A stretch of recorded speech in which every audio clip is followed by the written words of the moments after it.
The Kenya Kwanza government and not in street protest. Speaking in Kericho County, the head of state dismissed the opposition-driven protest as an exercise in futility. Wycliffe Okech begins our coverage this morning. President William Ruto was in Ainamoi constituency in Kericho County, where he commissioned the 1.2 billion shillings Kimugu Water Project, an initiative of the Kericho County government and the national government. The head of state further used the opportunity to lash out at the opposition, accusing Azimio la Umoja One Kenya coalition leader Raila Odinga and his brigade of derailing Kenya Kwanza government's development agenda and attempting to create what he termed as a state of anarchy. Mimi nataka niwaambie wale wanatuletea fujo, tafadhali, kama mko na matatizo, kuna njia ya kisheria ya kuendelea. Tulikubaliana na wao ya kwamba tuongee. Sijui kama tunaelewana. Wakawacha mambo ya kuongea, wakaenda kufanya vita.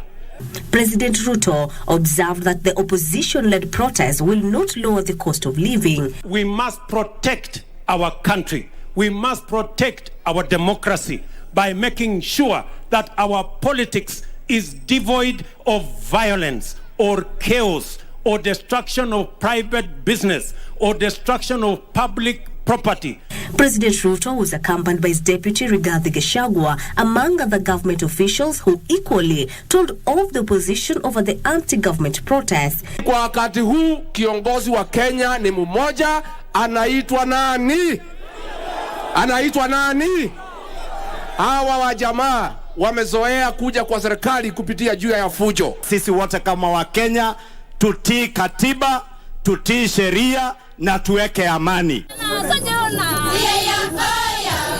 He then proceeded to Narok County, where he opened the Olisharo Secondary School. Mpango yetu ni kuhakikisha kwamba kila mtoto wa Kenya anapata nafasi ya kusoma.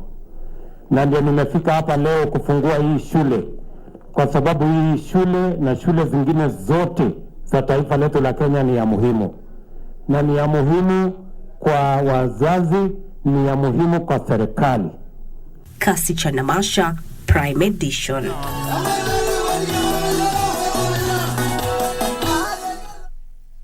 Indeed, that is Kasichana Masha reporting there. Now, most parts of Nairobi County remain relatively peaceful as Azimio's 3 days of demos began yesterday. However, police engaged protesters in running battles for the larger part of the day in Kamukunji, where one person was allegedly shot dead by police. Now, police, however, contained the situation at Jacaranda grounds. Let's get the details of that. Give us on Maina reporting. The 3-day anti-government protest called by the opposition Azimio outfit began Wednesday with skirmishes reported in Nairobi's Kamukunji, Mathare and Kibra informal settlements. At Kamukunji grounds, demonstrators hurled stones at police officers, who in turn threw tear gas canisters to disperse them and prevent them from making their way to the city center. Several protesters were arrested, with one person allegedly shot dead by police. A similar situation was witnessed in Kibra as police and protesters engaged in a cat-and-mouse game. Several people, including the police, were injured in the clashes. At Jacaranda grounds in Embakasi East constituency, police successfully managed to keep off the youths from accessing the grounds. Police also put up roadblocks as they manned roads leading to State House. Give us in Maina, Prime Edition.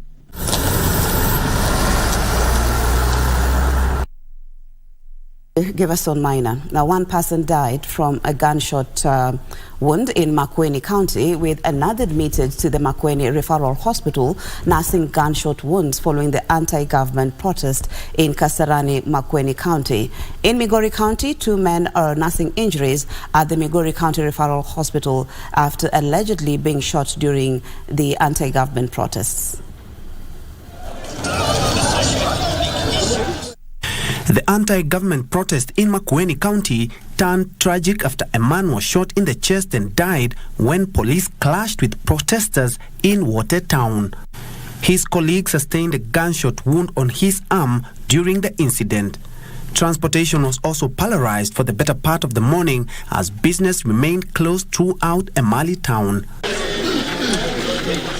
In Migori County, 2 men were shot, one on the left leg and the other on the right thigh. It is alleged that the two were not part of the protests and claimed they were going about their daily activities in Oruba on the outskirts of Migori town. We've received 2 patients with gunshot wounds. One at the thigh, left thigh, and another one at the right foot.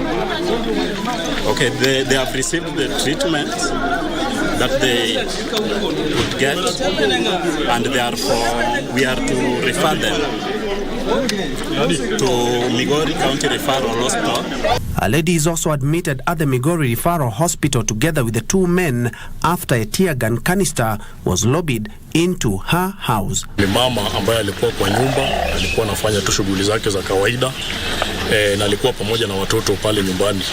Bahati mbaya polisi wakaangusha tear gas pale kwa nyumba, akaona ni kama kuna giza, baadaye ndiye akaletwa hospitali. A section of residents of Migori have faulted the police for excessive force as they demonstrated in the town. Kwa uhuru wa kuandamana, maandamano iko kwa katiba. Sisi kila wakati tunafanya maandamano ya amani. Polisi ambao wameletwa hapa tumeelewa ya kwamba ni polisi ambao wametoka mbali, sio wale wa Migori wa kawaida, na kuna wale pia wa Migori ambaye wamesimama kuonyesha wale wageni mahali ambapo tumekaa na vitu ambazo tunafanya.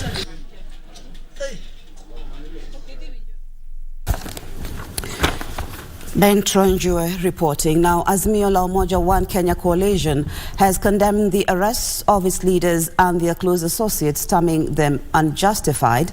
In a statement, the opposition leadership demanded respect for the Constitution, saying the unlawful detention of those arrested and excessive use of force by police to disperse peaceful demonstrators violates the Constitution. Michael Mwadiga reports. As the country woke up to the first day of the 3-day anti-government protest planned by the opposition to pressure the government to lower the cost of living, the coalition was jolted by the arrest of some of their lieutenants. Last night, Embakasi East MP Babu Owino was arrested by police and his whereabouts remain unknown. Hakuna taasisi ya serikali yoyote ambayo haielewi ya kwamba Kenya is holding a peaceful demonstration Wednesday and Thursday. And on Wednesday, Kilifi South MP Ken Chonga and the County Assembly Speaker Teddy Mombire were arrested in Mtwapa, Kilifi County. In Nairobi County, members of the County Assembly Wilfred Odalo of Mabatini, Redson Onyango of Ngeiward, as well as budgets officers Eric Otieno and Anthony Otsula were arrested and held in undisclosed locations. Also arrested were Raila Odinga's close associates Maurice Ogeta and Dennis Onyango, who were later released. In Kibra, 4 people were arrested following running battles between demonstrators and the police officers.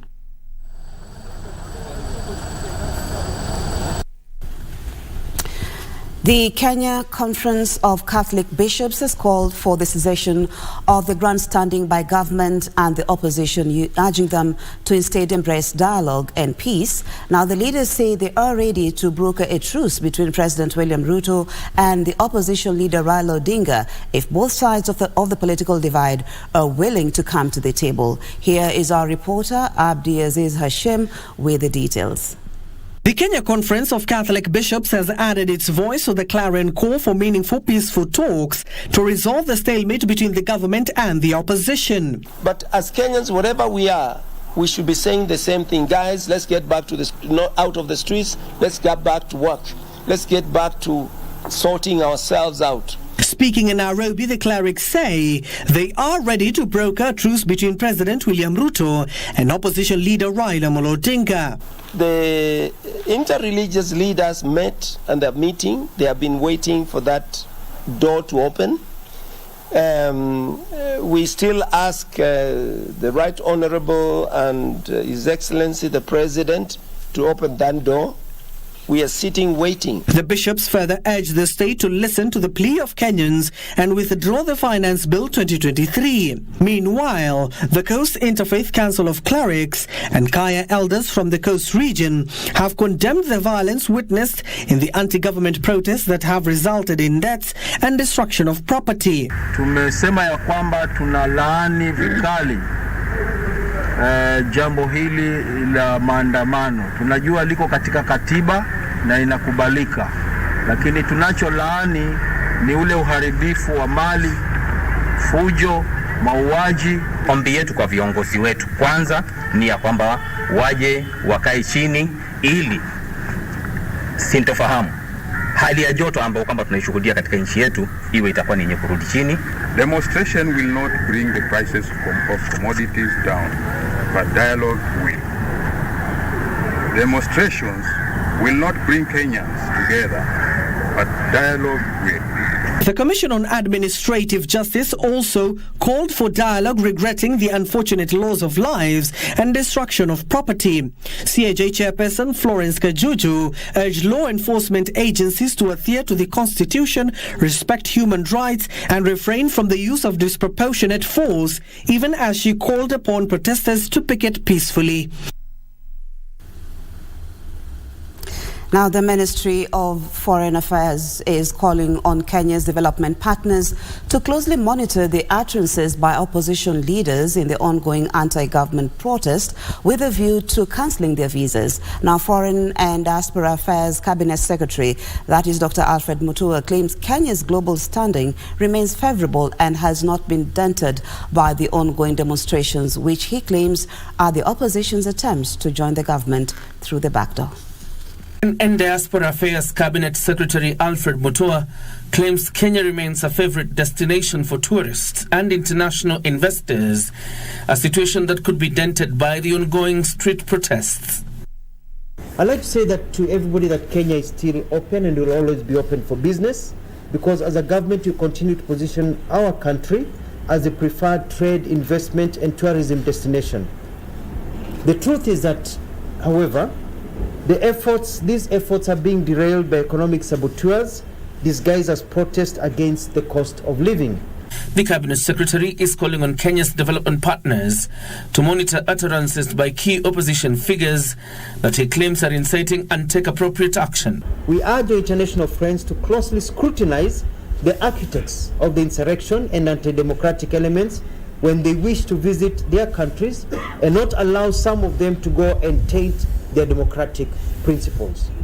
The minister denied that a joint statement issued by the European Union ambassadors and the US ambassador on the crisis was an attempt to mediate. There's no mediation that they're doing anyway. They're not in a position to do any mediation. That's not their role.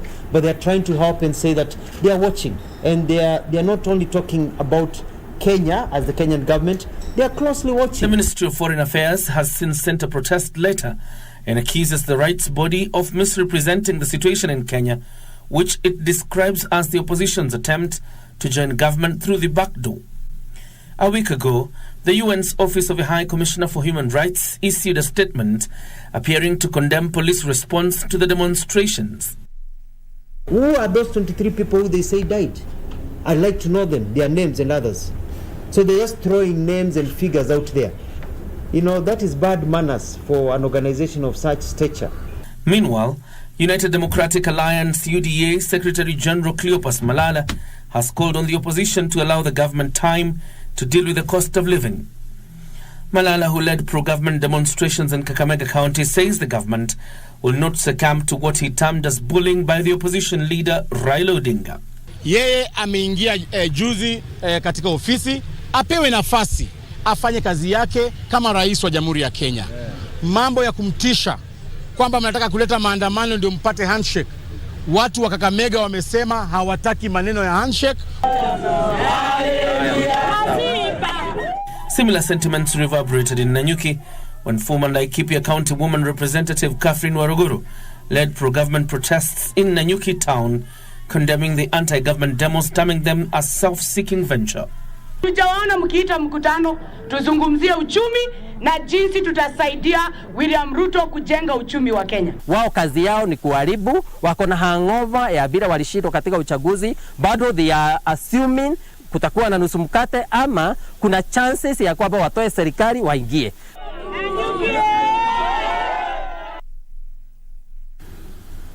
JJ Curia reporting there. Now, Broadcasting and Telecommunications Principal Secretary Professor Edward Kisiangani says the government has no intention of gagging the media, but it is only seeking responsible journalism. Now, speaking in Naivasha, Professor Kisiangani said the government is open to positive criticism, but the media must remain a neutral umpire in the political arena and not a conveyor belt of the opposition agenda. Professor Kizangani, who was addressing public communication officers in Naivasha, made it clear that the government was fully committed to a free media, which must be practiced in a fair field. Nobody, I emphasize, in our ministry or in government should ever criminalize the character of another because of they made choices that you don't agree with. In your State Department of Broadcasting, will continue to support initiatives and the partnerships like the one we have with the Media Council to improve your performance. The Broadcasting and Telecommunications Principal Secretary emphasized the importance of communication in effective governance and public administration. The peers lashing out at the opposition for the ongoing demonstration that have left a trail of deaths and destruction, saying there was need for engagement between the state and the media in a bid to diffuse the current impasse and differences, as protests will not solve the current high cost of living. The communication item, there is no room for what? There is also no room for anarchy and a disorder in Kenya.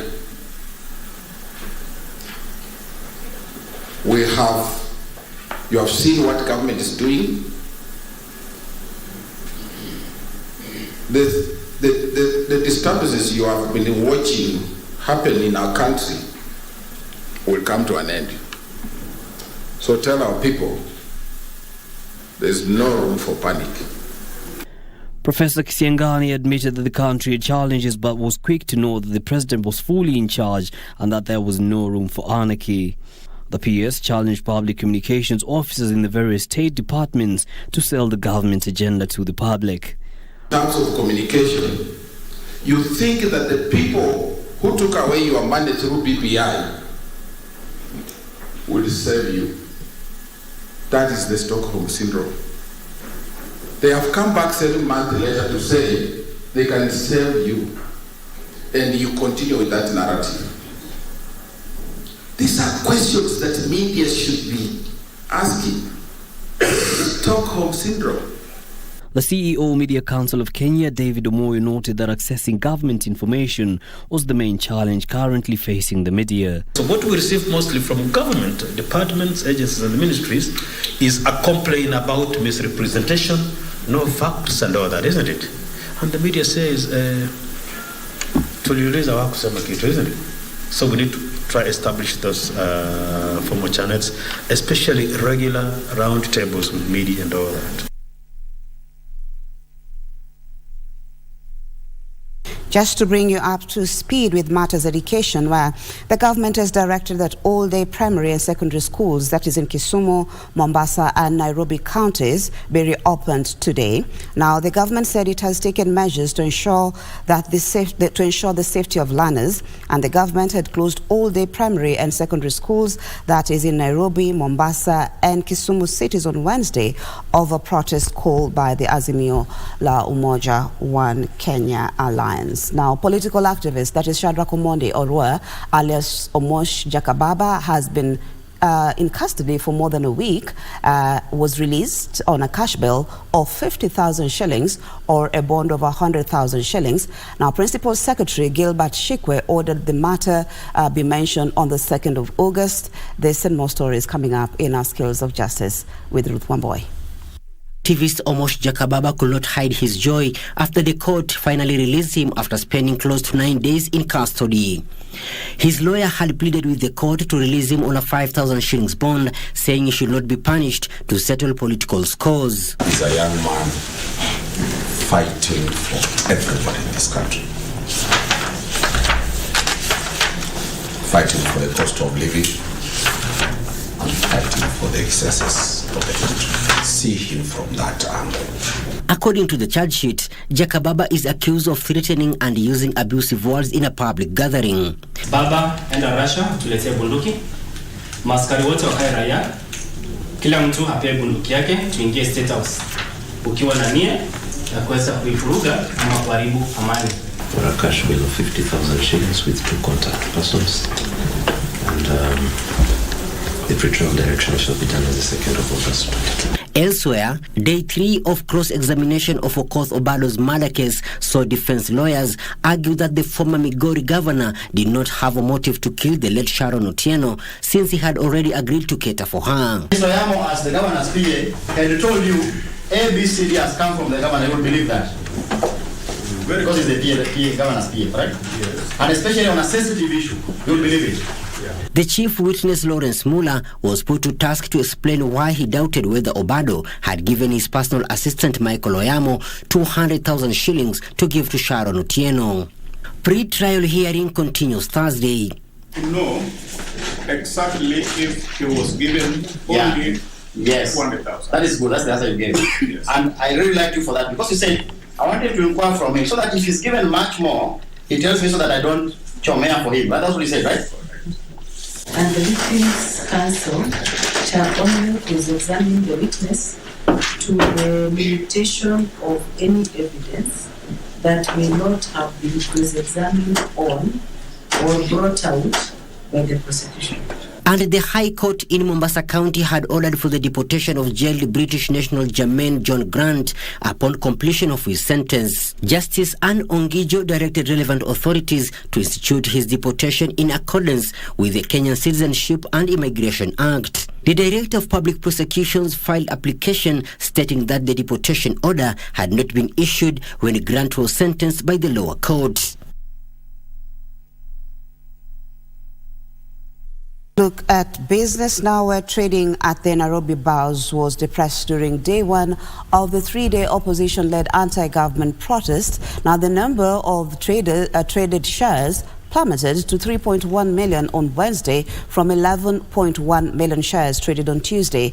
On the other hand, the shilling maintained its weakening streak against the dollar to close at 141 shillings and 75 cents from 141 shillings and 60 cents held on Tuesday. A slow and cautious start to the day in the Central Business District as the public avoided the city of Nairobi amid fears of violent protests.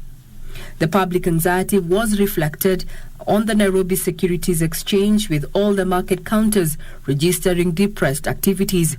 By the close of business Wednesday, share trade volumes dipped to 3.1 million from 11.1 million recorded Tuesday at the local bourse that has seen major investor flight in the last 1 year.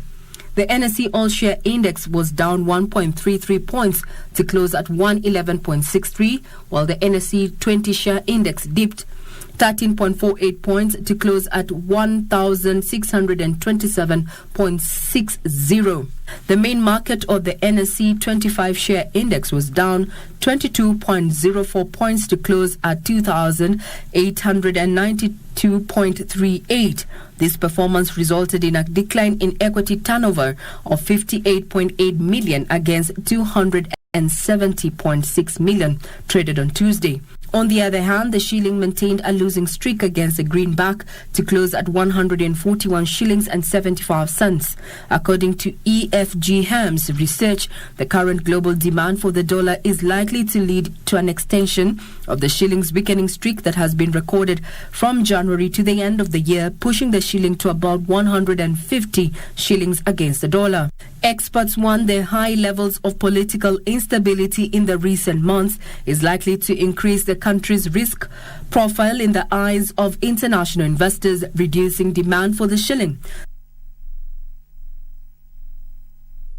The government is committed to reduce the cost of data to boost e-commerce and create jobs online.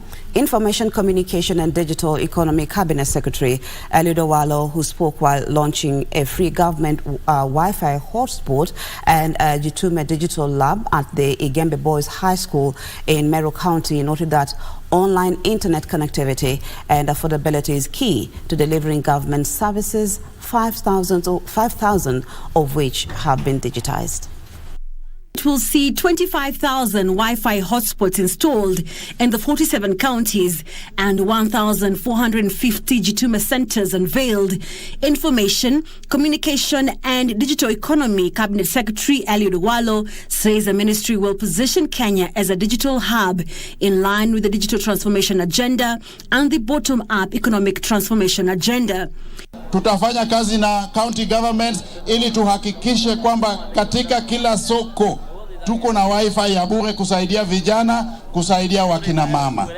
Tena katika kila ward tutakuwa na digital laboratory, tutaweka kompyuta na tutaleta walimu ya kufunzisha vijana wetu na wasichana wetu ili wapate mafunzo ya kiteknolojia. He noted the launch of a free government Wi-Fi hotspot and a Jitume Digital Lab in Igembe Boys High School in Meru will help the youth in the area access online jobs and to do business. Kazi ambayo tuko nayo kwa sasa ni kazi ya kutumia akili na kompyuta. Tutasaidia vijana wetu kupata kazi katika digital space. Akina mama mboga, vijana wa bonda na wa matatu waweze kuingia kwa internet, waweze kujisomea huko, waweze kujiunganisha na taifa yale mengine ya dunia. Hii ndio kazi inatakikana katika Kenya. Naweza piga viatu picha, natumia wale wako Nairobi kama ni hiyo vitu wanaasesi wanaangalia, naye wananitumia zile wako nazo. Sasa na mimi naangalia na peana onda yangu. With more than 5,000 government services accessible online, the public Wi-Fi hotspots are saving on cost of data, time and the cost of doing business for most Kenyans. Dunia ya leo, kila kitu lazima ufanye kwa njia ya teknolojia, digital. On digital laboratories, Owalo said the students will get technology-related knowledge, while the young people in Igembe Ward will learn on various technological issues and solutions. Now let's go to sports, where the Athletics Kenya, in conjunction with the National Olympics Committee of Kenya, have sent two teams to Gaborone, Botswana to seek the 4x400 meters and 4x400 meters mixed relays qualification standards at the track and field competition scheduled for today. Now, the Kenya teams are seeking qualifying times for the 2023 World Championships to be held in Budapest, Hungary next month. The men's 4x400 meters team comprises of Wiseman Were, Boniface Moresa, Kennedy Kimeo and Zablon Ekwam, while the mixed relay trialists include Ekwam, Kevin Tauta, Mercy Okech, Maureen Thomas and Millicent Ndoro. Both teams are currently ranked 16th in the world, which is the last qualification slot for the teams.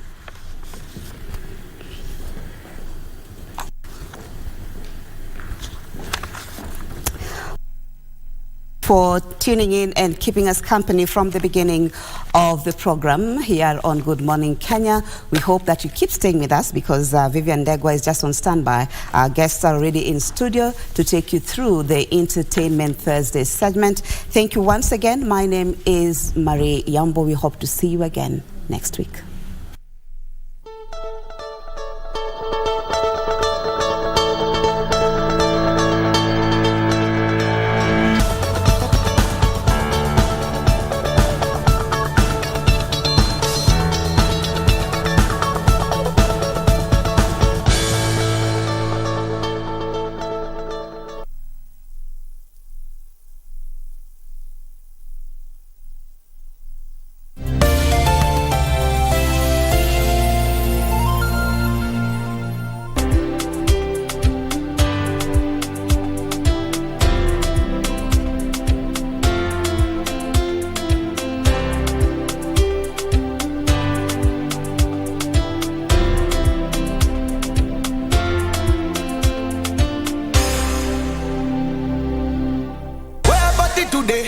Want to show them my attitude.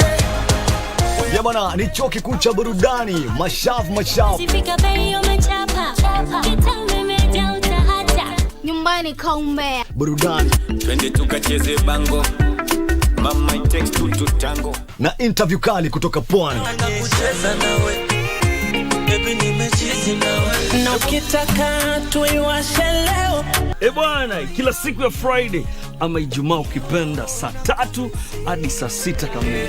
Fanya kama unacheza isoko. Kumbuka hashtag Masha. Nyumbani kwa burudani. Usikose tegea show kali tokea pande za Pwani.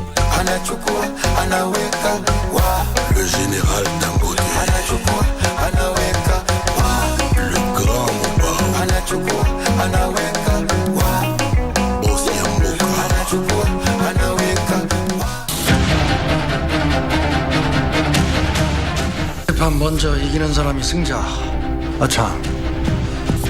우리 신매원은 지면은 뭐 주실란가? 하긴 우리 쪽도 거는 게 있어야겠죠. 내 손모가지로 간다. 됐냐? 안 됩니다. 기도하셔야 하는데. 길이를 해도 넌 안 끝나 불행해요.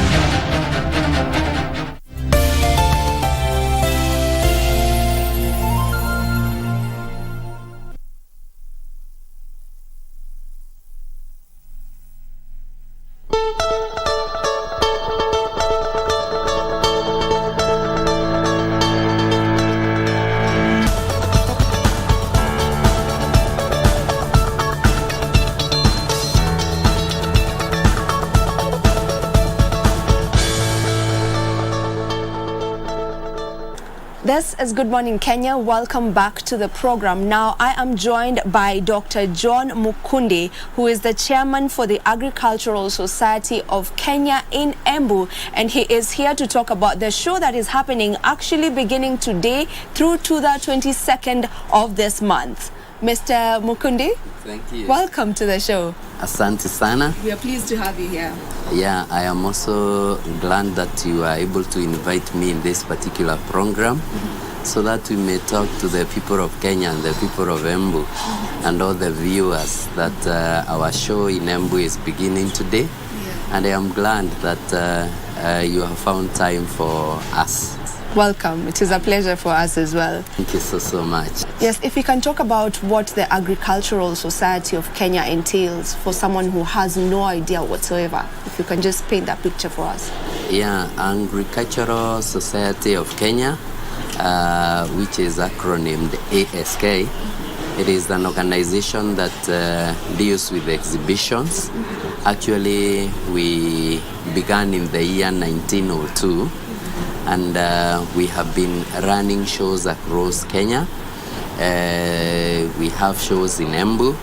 We have shows in Nyeri, in Nakuru. We have shows in Machakos, and even the Nairobi Trade Fair. So we have 2 international shows. That is Nairobi International Trade Fair. And we also have the Mombasa International Show, and we have several national shows, and we also have regional shows across the country. We have a total of 16 branches as the Agricultural Society of Kenya, and Embu being one of them. So that is the Agricultural Society of Kenya. Our motto is to become a leading exhibition partner. This show normally takes place around March in Embu. How come it's happening now in July? We had a little bit of challenge, and that is where we have shifted our show temporarily this year from March to July. The reason is because in Embu we had the proposed stadium that wanted to be made to be constructed in a showground, which plans are underway. And that caused us to shift because they really wanted it to be ready for Mandaraka Day celebrations, which were meant to be in Embu. but that delayed a little bit. The reason is because they decided that may take a little bit longer time, so they decided that they renovate the Moi Stadium instead of starting afresh at Jokere Showground. That is where we delayed. So that uncertainty is what really caused us to shift the show from March to July.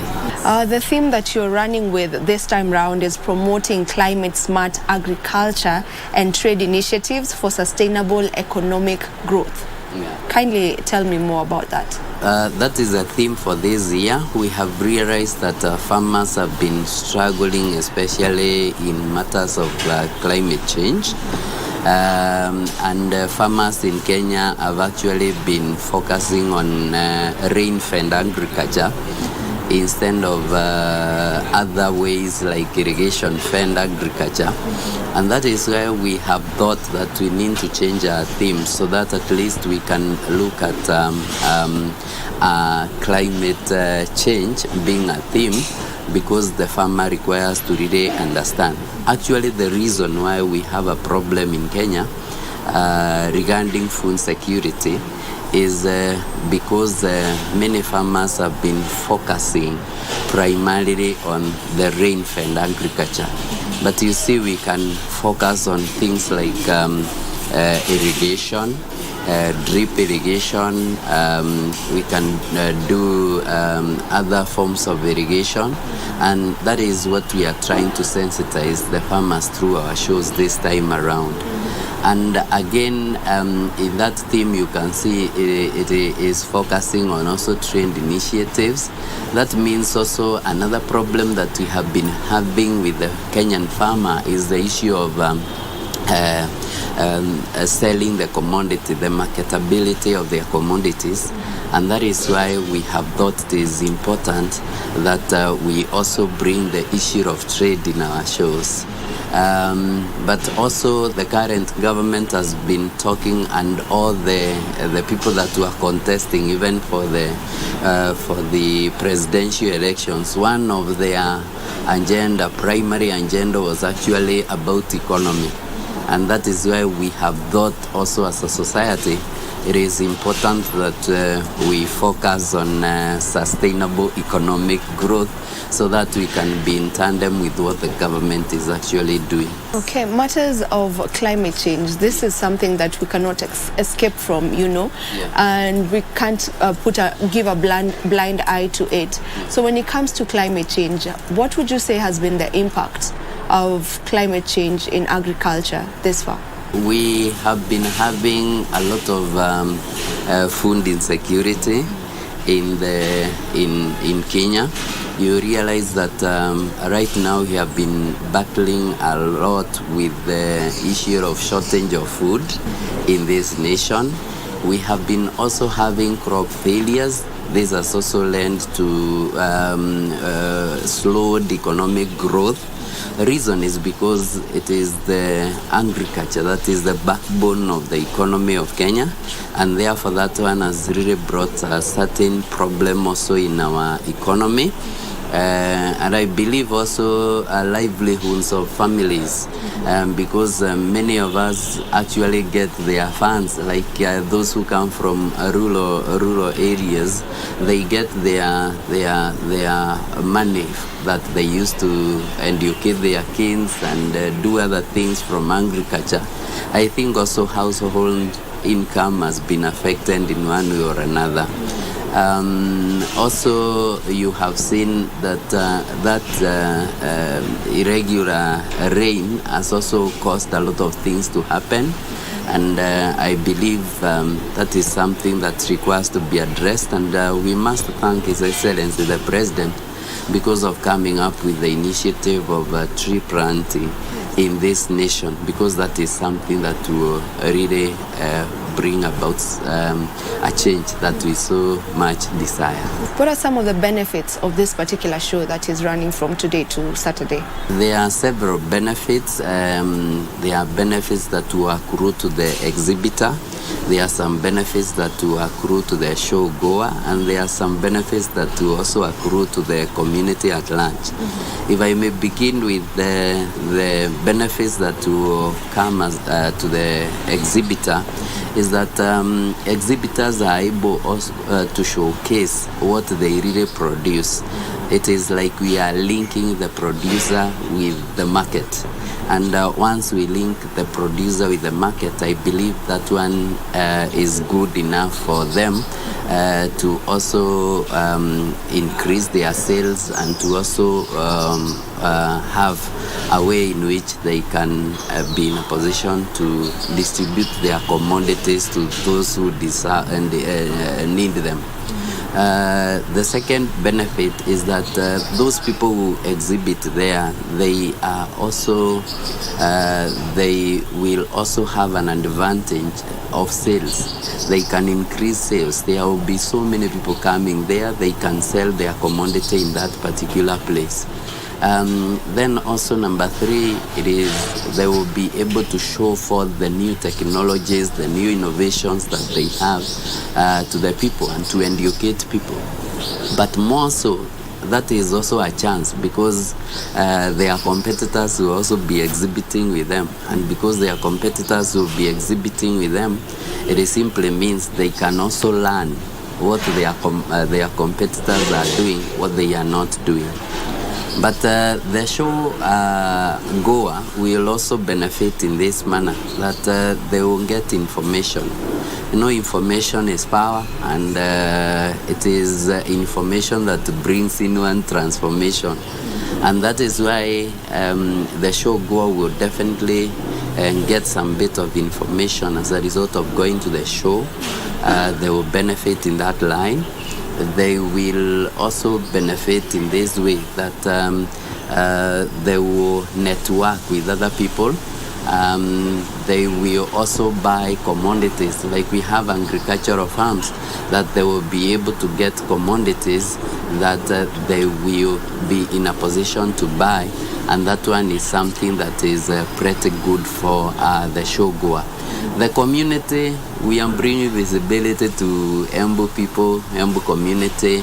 They shall also get employment in those particular areas, because those people will put in some tents, they will require some cashiers to work there. We are helping the community. They will also, we also sell Embu as a brand. It will appear also in the national map as a result of having this show. Clearly, everyone is going to benefit from it, you know, including the community. Yes. Who are some of the exhibitors that will be on this show, and what will be exhibited? The people that are some of the exhibitors that we'll have for the show.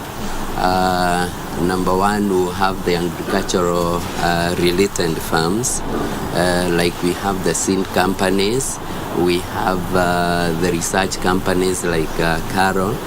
We have other companies that do agricultural mechanization. We have all those, like those people who produce tractors, those people who produce all those. But we also have some other caliber of exhibitors who are educational institutions. Like you realize in primary schools, we have the 4K clubs. We also have the young farmers in secondary schools. Those are some of the people that will also be coming to exhibit, because one of the greatest challenge of agriculture also in Kenya is that it is the youth have some perception that it is an old man's profession. And therefore, we are also trying to woo them into getting into that particular thing of introducing them to agriculture, so that also that thing can be handed over to the generation that is coming. Then also we have those that give support services to farmers, like the financial institutions, the SACCOs.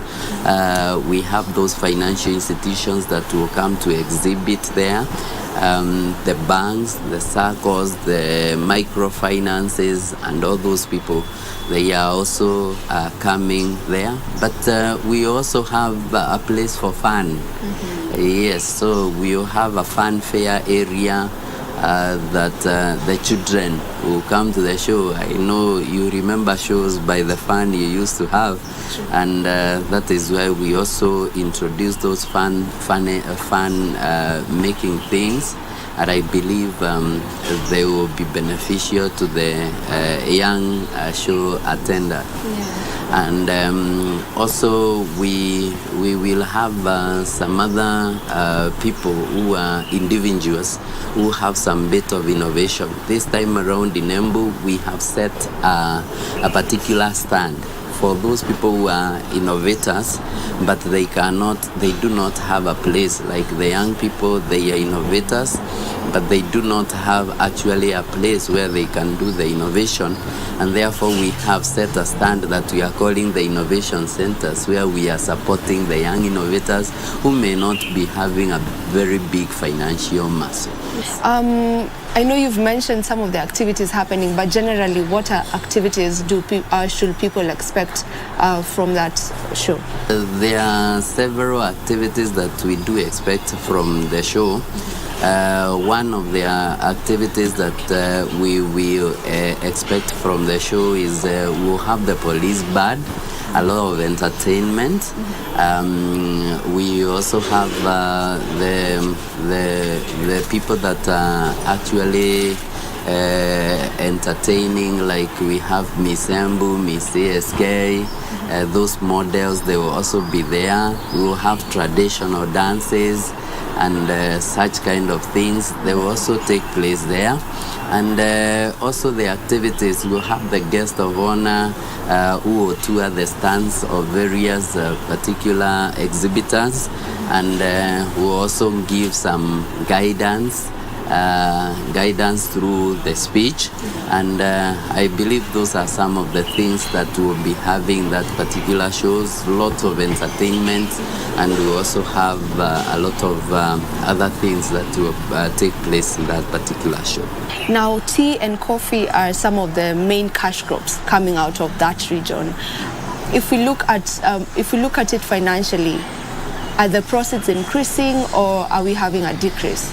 You know, we had some tea, coffee conference in Meru, and also some tea conference, which I think the Deputy President chaired, so that they can solve the particular problems in that particular area.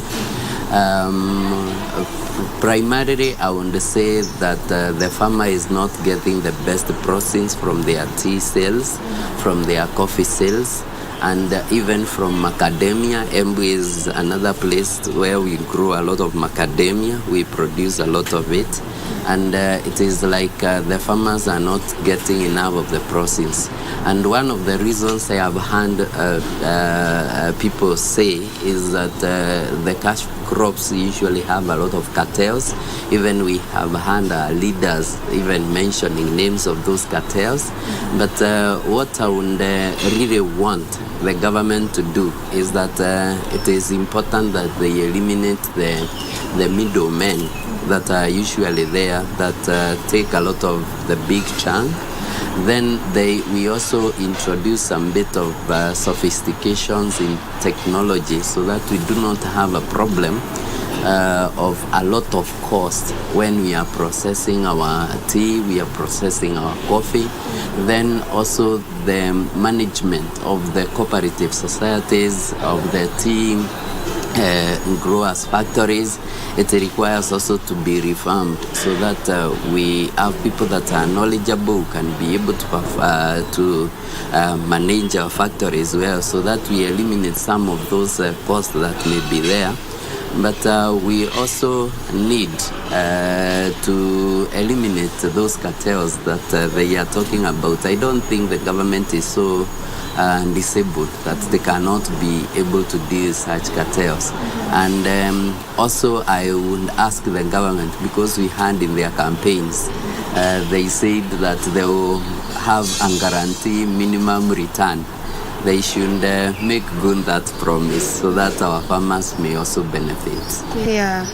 Embu has also in the past done very well when it comes to dairy farming. Yes. Maybe what is the government and you yourselves doing in order to ensure that we have proper infrastructure, or what is the government doing to improve the infrastructure on that? Milk farming is also it is also a little bit challenging.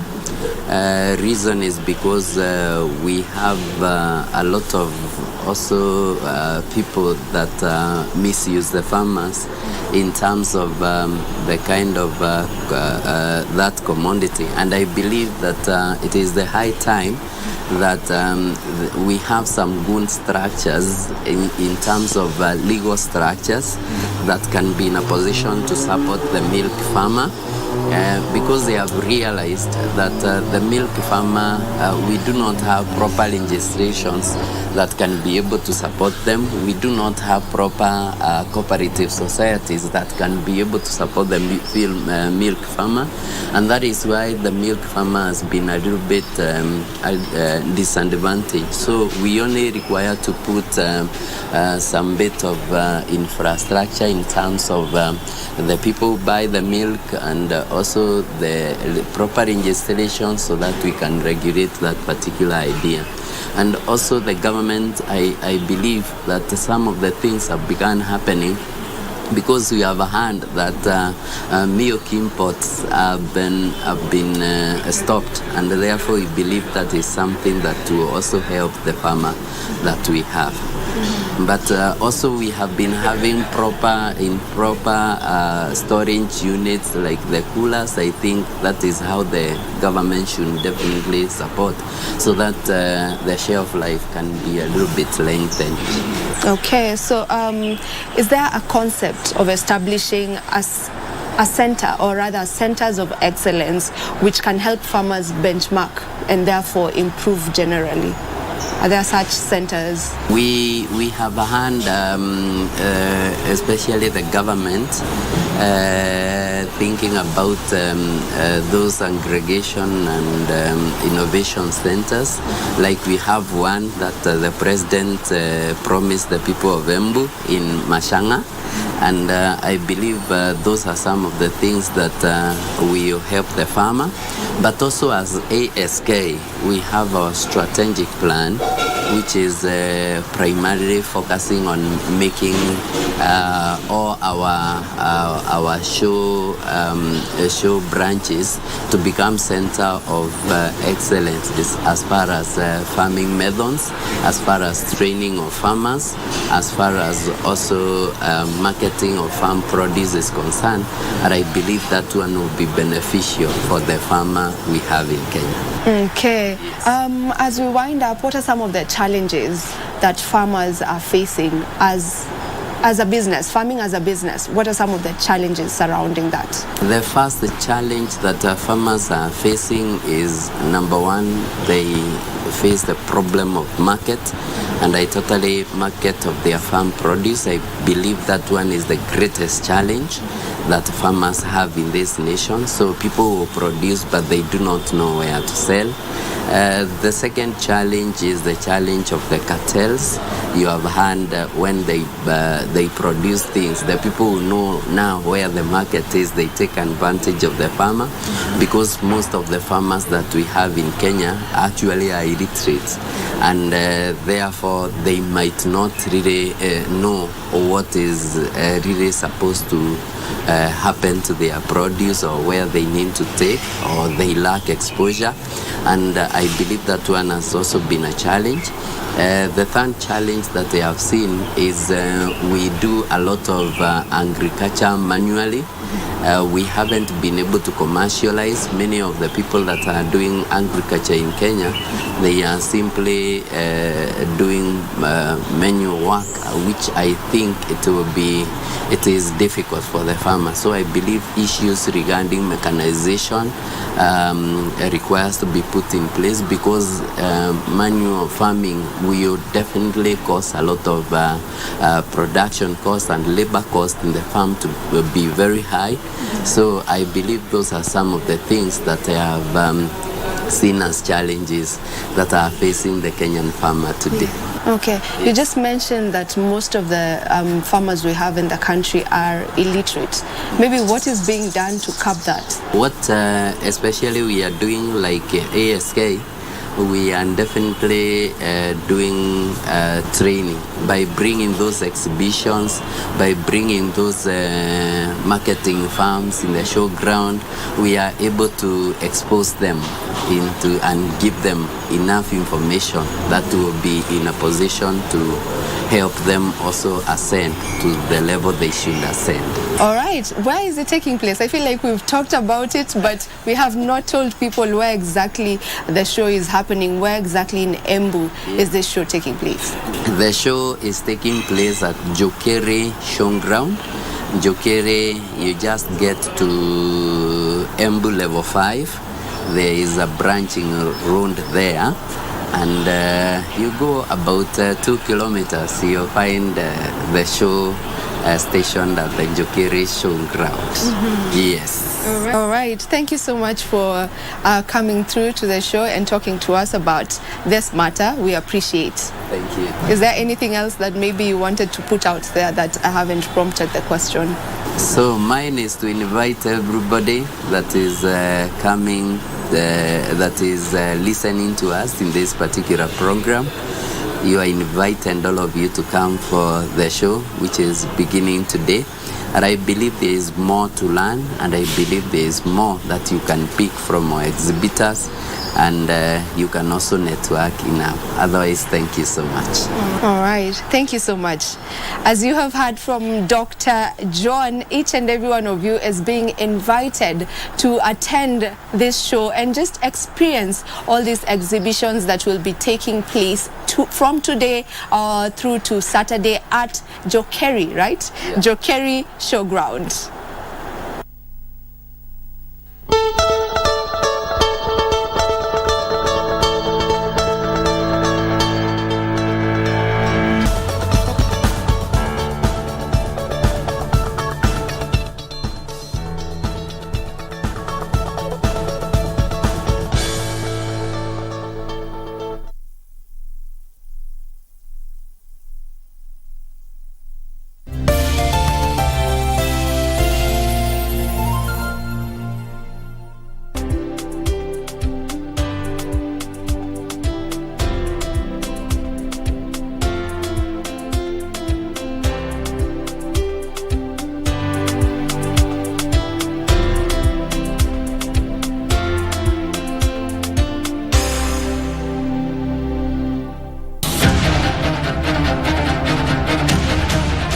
판 먼저 이기는 사람이 승자.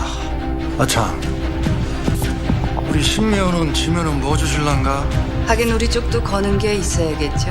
내 손모가지로 간다. 됐냐? 안 됩니다. 기도하셔야 하는데. 길이를 해도 넌 안 끝나버리게요.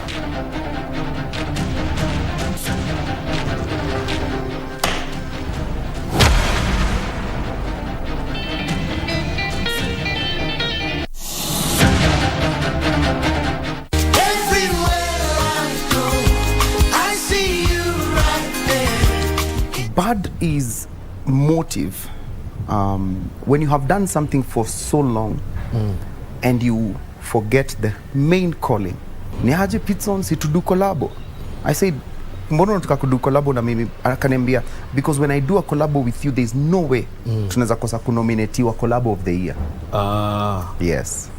So it became, the motive changed. Do you think like some of these awards walikuwa caught up in politics and basically genuineness ikaanza kuisha. Once pride imeingia, macho zako ziko plastered. After that it's just downhill. This can only be you. Muhammad, that was his name. Muhammad, tume kipenzi changu. Ameumba wanadamu na majini kwa sababu moja tu ambayo ni kumwabudu. Kuwaumba wanaadamu na majini isipokuwa waniabudu mimi, yani Allah anasema, enyi watu muabuduni Mola wenu ambaye amewaombeni nyinyi na akaumba watu walioko kabla yenu ili mupate kumwogopa. You are the light, the guide of our life. You're the essence of beauty, the best of mankind.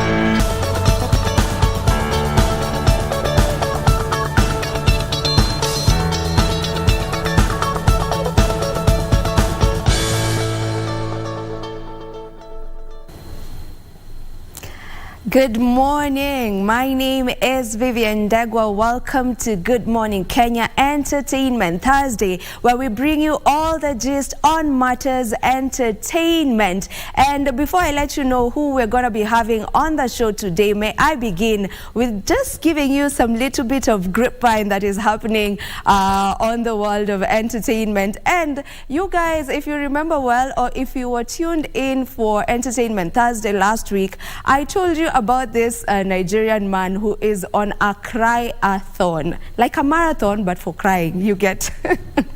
So he was on a mission to did I just say Blake? He was on a mission to break the world record as an individual who has cried the longest, you know, consecutively, consistently, without stopping. Well, he did his thing and he cried for 7 good days, 7 good days non-stop. Can you imagine? And I told you guys, he wasn't just like sobbing at it. No, he was wailing, crying, screaming. And we were wondering, huyu si ataumwa na kichwa sana? And yes, that is what happened. And even worse, he actually went partially blind. Yes, you heard that right. He went partially blind for 45 minutes. And I'm just like, isn't ni nini unajitafutia surely? He went partially blind for 45 minutes and he had to stop. So he stopped his cry-a-thon, but then again, when he regained his vision fully, he says that he's still going to do it because he's on a mission and he wants to break that record. I don't know what you guys think about that story. Is it worth him losing his sight? Is it really? Anyway, on to yet another story now. Diamond Platnumz and Juma Jukes have released a new song by the name Enjoy. Now, this song is quite a good song. It is really, really a good song, actually. But there is issues because people are claiming that he has sampled this particular song from the song Who Is Your Guy by Spyro featuring Tiwa Savage. And when you listen to the news, to the two songs, I kind of get it.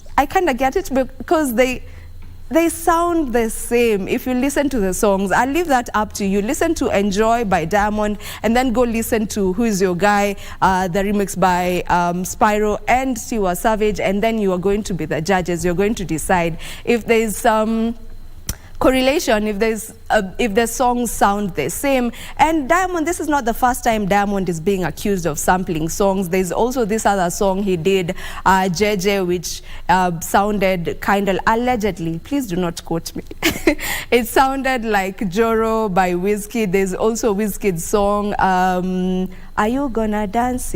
If I show you my money. There's one of Diamond's songs that has that specific line and has kind of like the same beat. There's also Giddy Giddy, Giddy Giddy Giddy. Yes, it also, I don't know, I feel like a win is just a win.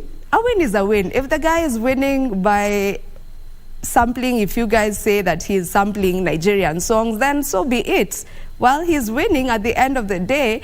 And On to the last story before we get into our interviews. We have Reckless, not Reckless, Ethic. Ethic, the group, are going to be back. They are making a comeback. You know that they were the first people to come up with Gengeton, not really to come up with Gengeton, but after Gengeton was introduced, they were among the first batch that really got to benefit from this genre of music, Gengeton. But they went silent, and they have been silent for a while. For a really long while. And Reckless, we were hearing of Reckless once in a while when he was jumping into collaborations with other people. But now Ethic, the group, are back. But the thing is, Reckless seems to be out of the group because we only have Seska now and Mtoto wa Eunice. What's the other name? Zilla. Yes, those three are the ones who are making a comeback. Reckless is not part of the group. And some people who are wondering now, you know, in every group there's that person who's like the lead singer. Like in Destiny's Child, Beyonce was their person. In Sauti Sol, we kind of see BN like the backbone of the group. So now Reckless is like the backbone of Ethic, but he won't be making a comeback with them. And we just want to see how that will be panning out. Now, those are the stories that are making headlines on entertainment or in the entertainment scene. And yeah, we're going to be letting you more about that. But today on the show, I have interviews upon interviews upon interviews, and they are really amazing interviews because they are very diverse. I have artists, I have a secular artist, I have a gospel artist, I have models, that is Mr. and Miss Birmingham, Kenya, and then I have two thespians who will be joining me, and these two actors are changing the game, are redefining storytelling with a fusion of theater and multimedia. You definitely want to tune in for that. My name is Vivian Dagwa. This is Entertainment. Good morning, Kenya. I'll be back after this short break.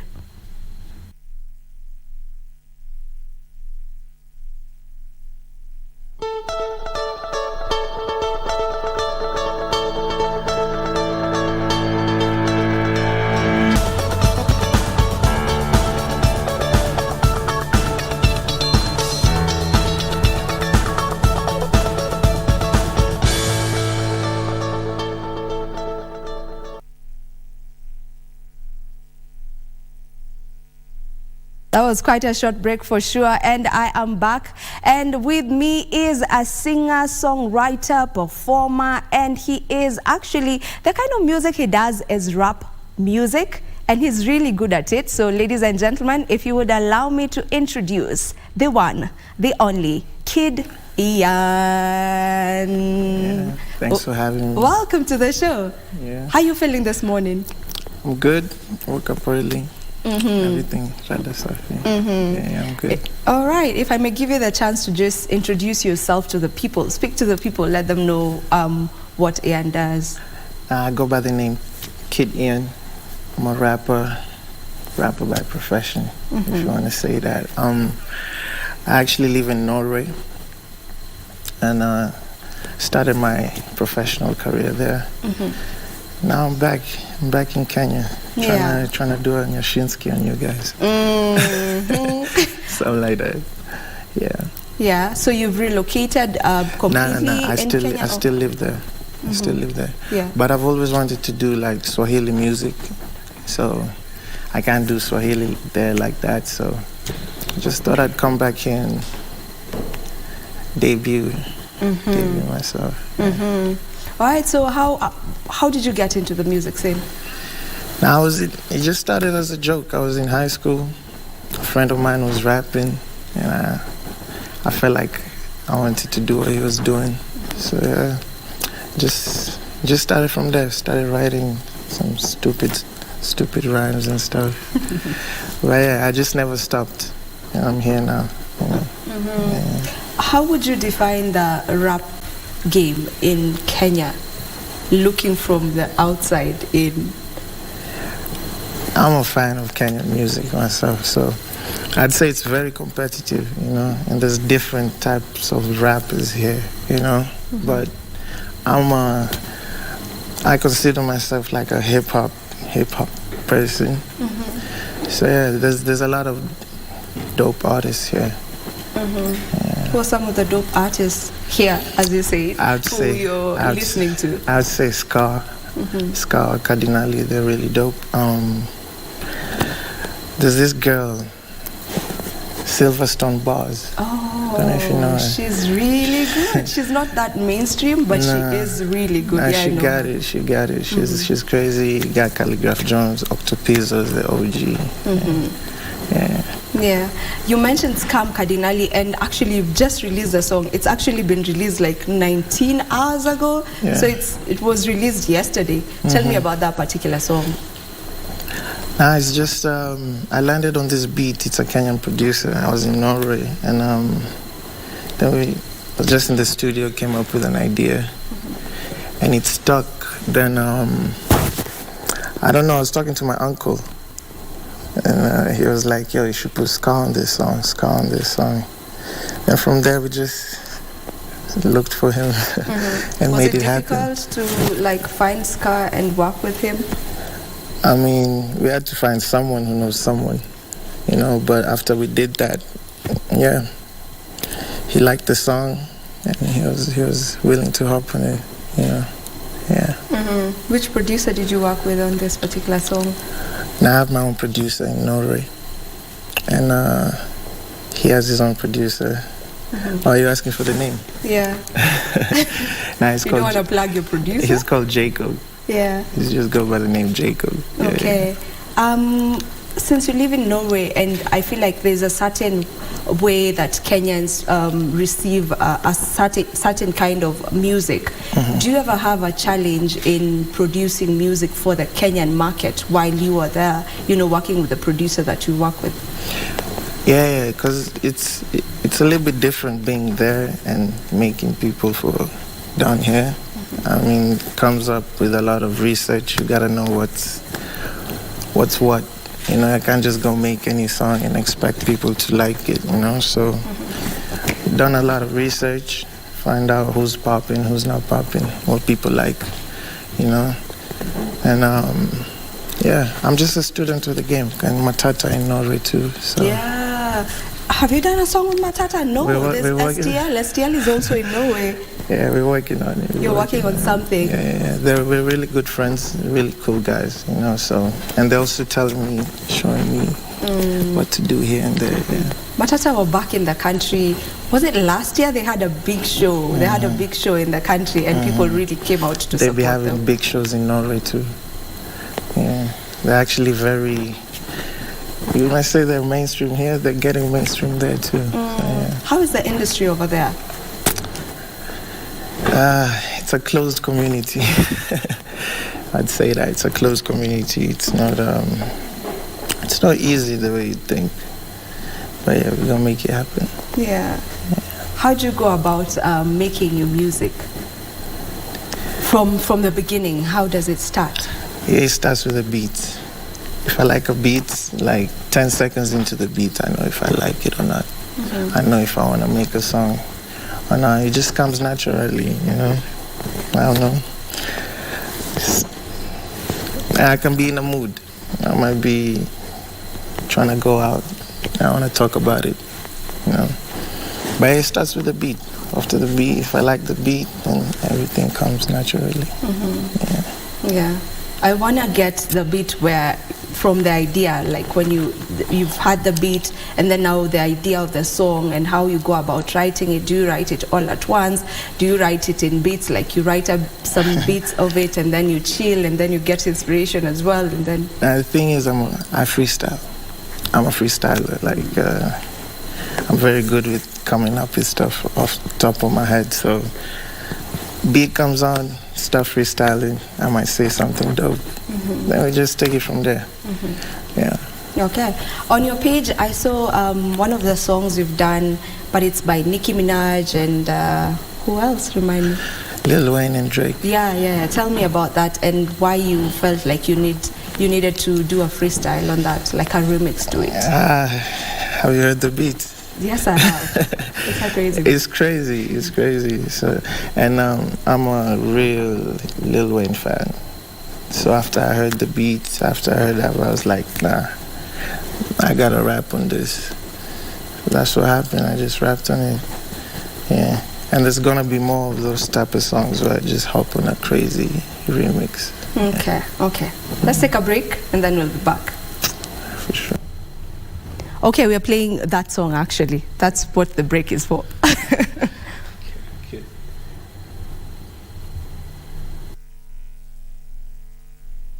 Boy, yeah, I heard that shit. That shit crazy. So what you gonna do about this? Fam, I gotta go spit some bars. I go drop some shit. Fam. Yeah, I'm gonna hit you up later. I word. Alright, peace, bro.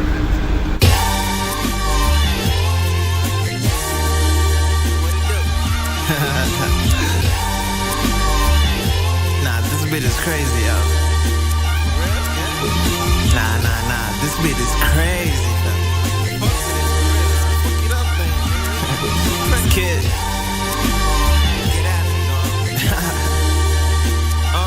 I ain't gon' lie, man, I've been seeing green. No hallucinations like these rappers, they just seeing things. Man, I'm just doing me, and lyrically I'm on a higher level like the morning things. All-star status, NBA, I need a couple rings. Everybody wanna rap, but who's buzzing? I think they all whack, my bad, man, but who's judging? I'm all in, I got a full house and 3 cousins. My notebook got a lot of bars, a few dozen. Let's take it back when hip-hop lived and everything was real. I miss them days, man, it was lit for real. I aim to kill with these bars, but I'ma keep it chill. I'm gaining weight just sitting back, I'm talking couple meals. Man, I'm winning still. It's all good, I'm all good, we not being good. You gotta smile to these fake niggas and keep it hood. What's understood don't need explaining, man, as it should. I go to West Side and I link with Uncle Lou. I know this shawty from Stavanger, man, she kinda different. She got the smile, she got the attitude, that make me listen. I'm tripping, but I had to squeeze it in my written. I'm smitten, I ain't gon' talk much, you know the feeling. Now back to rapping, suckers, round with suckers. My haters like, fuck that motherfucker. They still watching, I'm flexing, I'm coolin', relaxing. They tuned in, I'm active. You clueless, get at me, I'ma switch sounds and come back like Superman.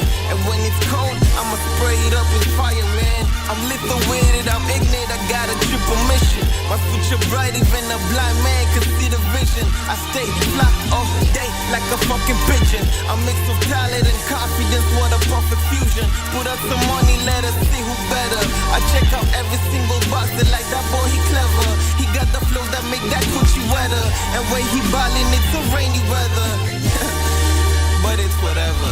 After you see this, it's too late to apologize. And anyone who wanna be the guy who knows the guy. Okay, that is the freestyle that we were talking about. I love your flow. How long did it take you to like get into that flow? Because I know it takes practice. You can't just wake up today and decide and get that kind of flow. I do this. You know, I'm not trying to sound like cocky or anything, but it doesn't take that long. Just that. Like I wanted you to give me a story, maybe a story of how back then it was quite difficult, but then it was just easy for you. It just comes. I do this. I rap. Yeah.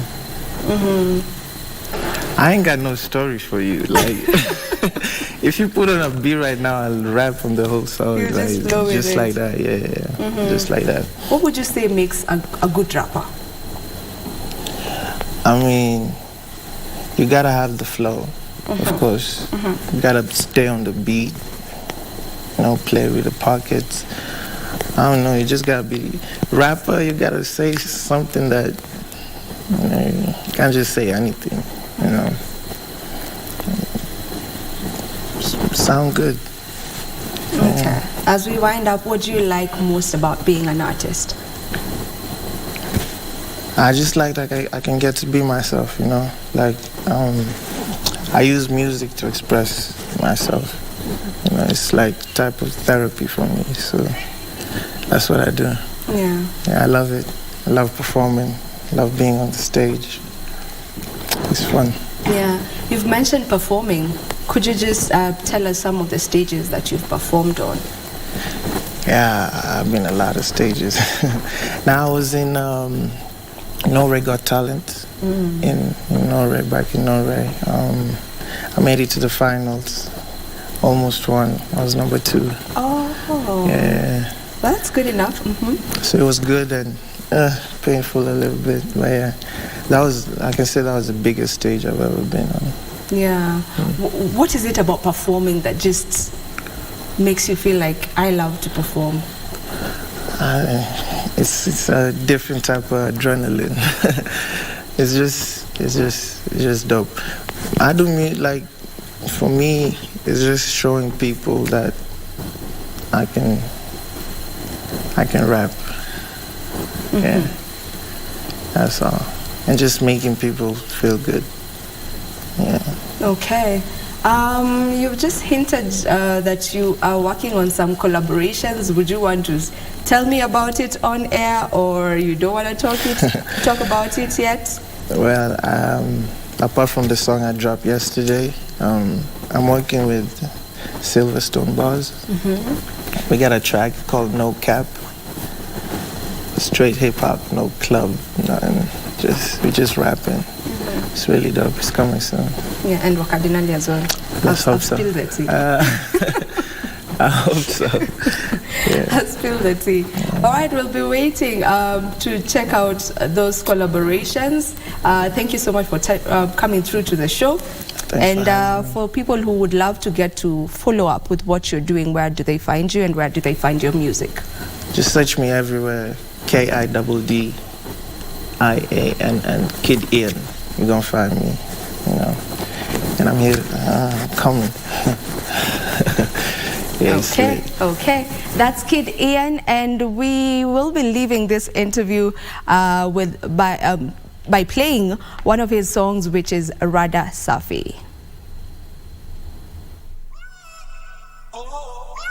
It's a big tune on your head top, nigga. Yeah. Ask about me, nigga. Yeah. KIDD, nigga. Yeah.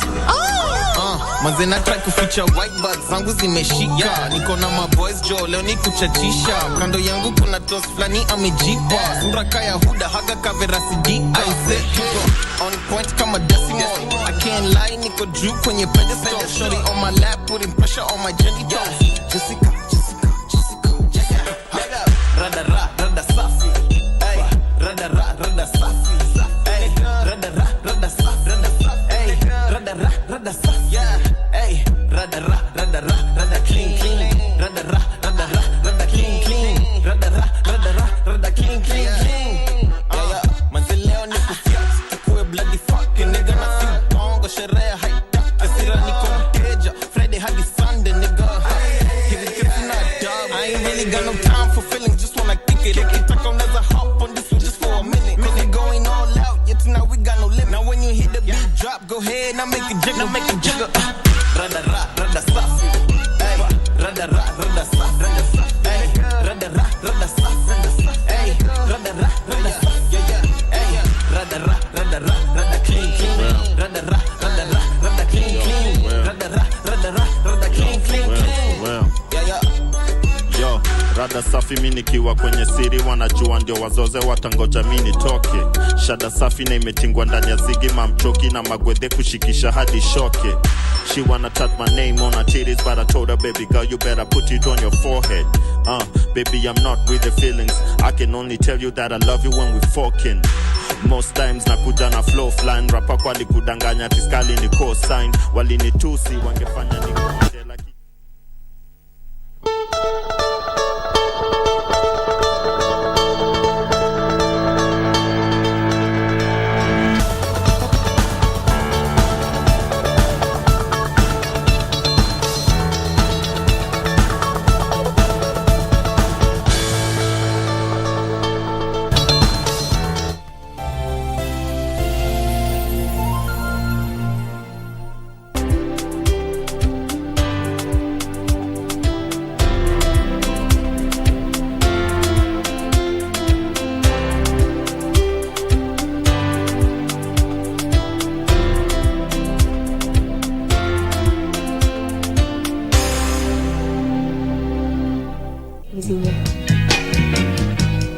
I can bet you that they're running up and down trying to solve this.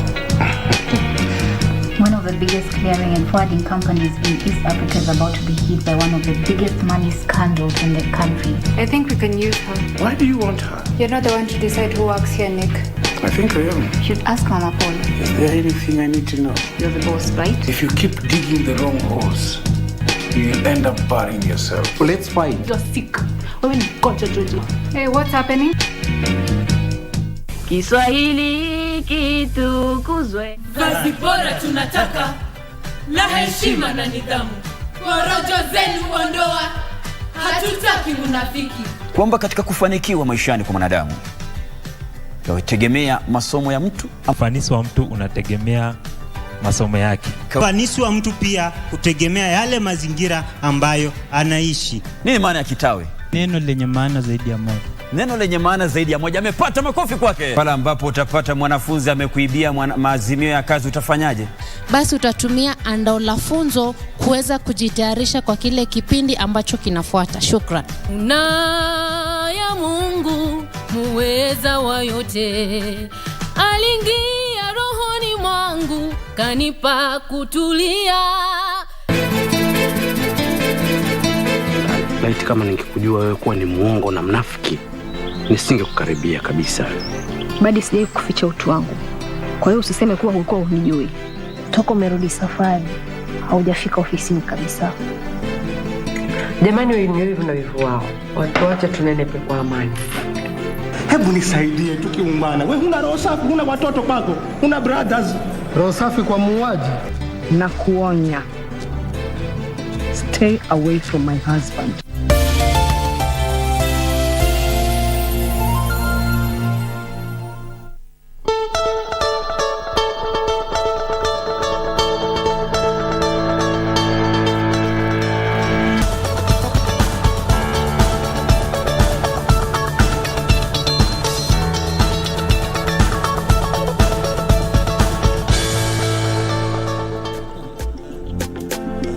Vijana barubaru na wewe ya dada. I'm on a romantic call. Baby panda mti kama network ni blanda. I'm on a romantic call. Better option ni wewe, safa elewe. I'm on a romantic call. Nimekunokia na techno kuhanga papana. I'm on a romantic call. Better option ni wewe. Leo nimebai bamba, leta mamako tuongee. Tulikosana tangu masikio nitoboe. Hii namba ni ya msee wa movie hapa base. Usireply hata kikutext. Uliwacha kubonda tangu kuku zenu ziende missing. Mliacha kushuku ule mkisi kuna ukame. Na hope babako aliunda fence. Naogopa sana kuliwe na fisi. I'm on a romantic call. Baby panda mti kama network ni blanda. I'm on a romantic call. Better option ni wewe, safa elewe. I'm on a romantic call. Nimekunokia na techno kuhanga papana. I'm on a romantic call. Better option ni wewe. Kielewe, kielewe, lazima nikuweke. Kielewe, kielewe, lazima nikuweke.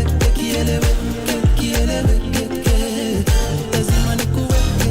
Kielewe, kielewe, lazima nikuweke. Some balls nipigane juu yako, nibonge na God nimwitishe bei yako, nilale chini unikalie kichapo, nibonge na gang ndo tufike rorasho, pia nadai tuwatese Nairobi hadi Dar, couple goals too much outfits Adidas, kubali nikushike nikukunjie kwa cab, shukuru ex wako I'm glad alikudump, my gold una glitter, fashion killer, grass is greener when the thighs are thicker, na picture yo tumbo ikiget bigger, nataka ka boy unadeka kwena sister.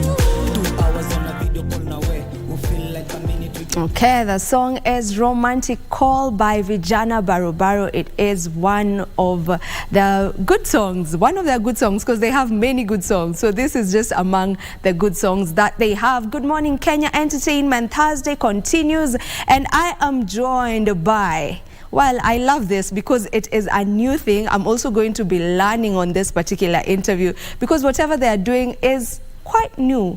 in Kenya, very, very new in the country. I am joined by one of the producers of Story Saucer. I was to call it a film, but it's not really a film. We'll find out what exactly it is. And her name is Christine. Christine, welcome to the show. Thank you for having me. How are you doing? I'm well, thank you. Yes. Let's just start with a confusion where I'm not sure if this is film. What is Story Saucer? Is it film? Is it a film? It's storytelling, but okay, let me just let you explain it. All right. Story Saucer is an immersive live journalism and storytelling experience. We start by asking writers to write a traditional long-form magazine feature, and then we translate that for the stage using multimedia experiences like video, animation, data visualizations, all on stage. And essentially, think of it as like a combination of a TED Talk, a film screening, a concert, but none of those things in particular, all of them in combination. So it's a way of bringing kind of traditional magazine writing to life in front of a live audience in a new and immersive way. Okay. Yes. Okay. I hope people have understood that. Yes. Because it's a lot of things combined, and I just can imagine the experience that one will feel, you know, being there. Before we get into it, kindly just give us a background of who Christine is. Well, I'm a journalist. I'm a newspaper journalist, a print writer. I've written for print media. I started my career at the East African. And then I transitioned into writing for online digital publications. But for my whole career, I've been working with words. I'm more of a writer. But 4 years ago, I was asked to start up Baraza Media Lab, which is a space here in Nairobi to support the media ecosystem. We offer co-working space for journalists and content creators and media practitioners. We also offer events and programs and different kinds of support for folks in this industry. And for one of the things that we wanted to do at the Media Lab was to kind of push the boundary on what is possible in journalism and storytelling in this ecosystem. And that's where Story Saucer comes up. It was a way of us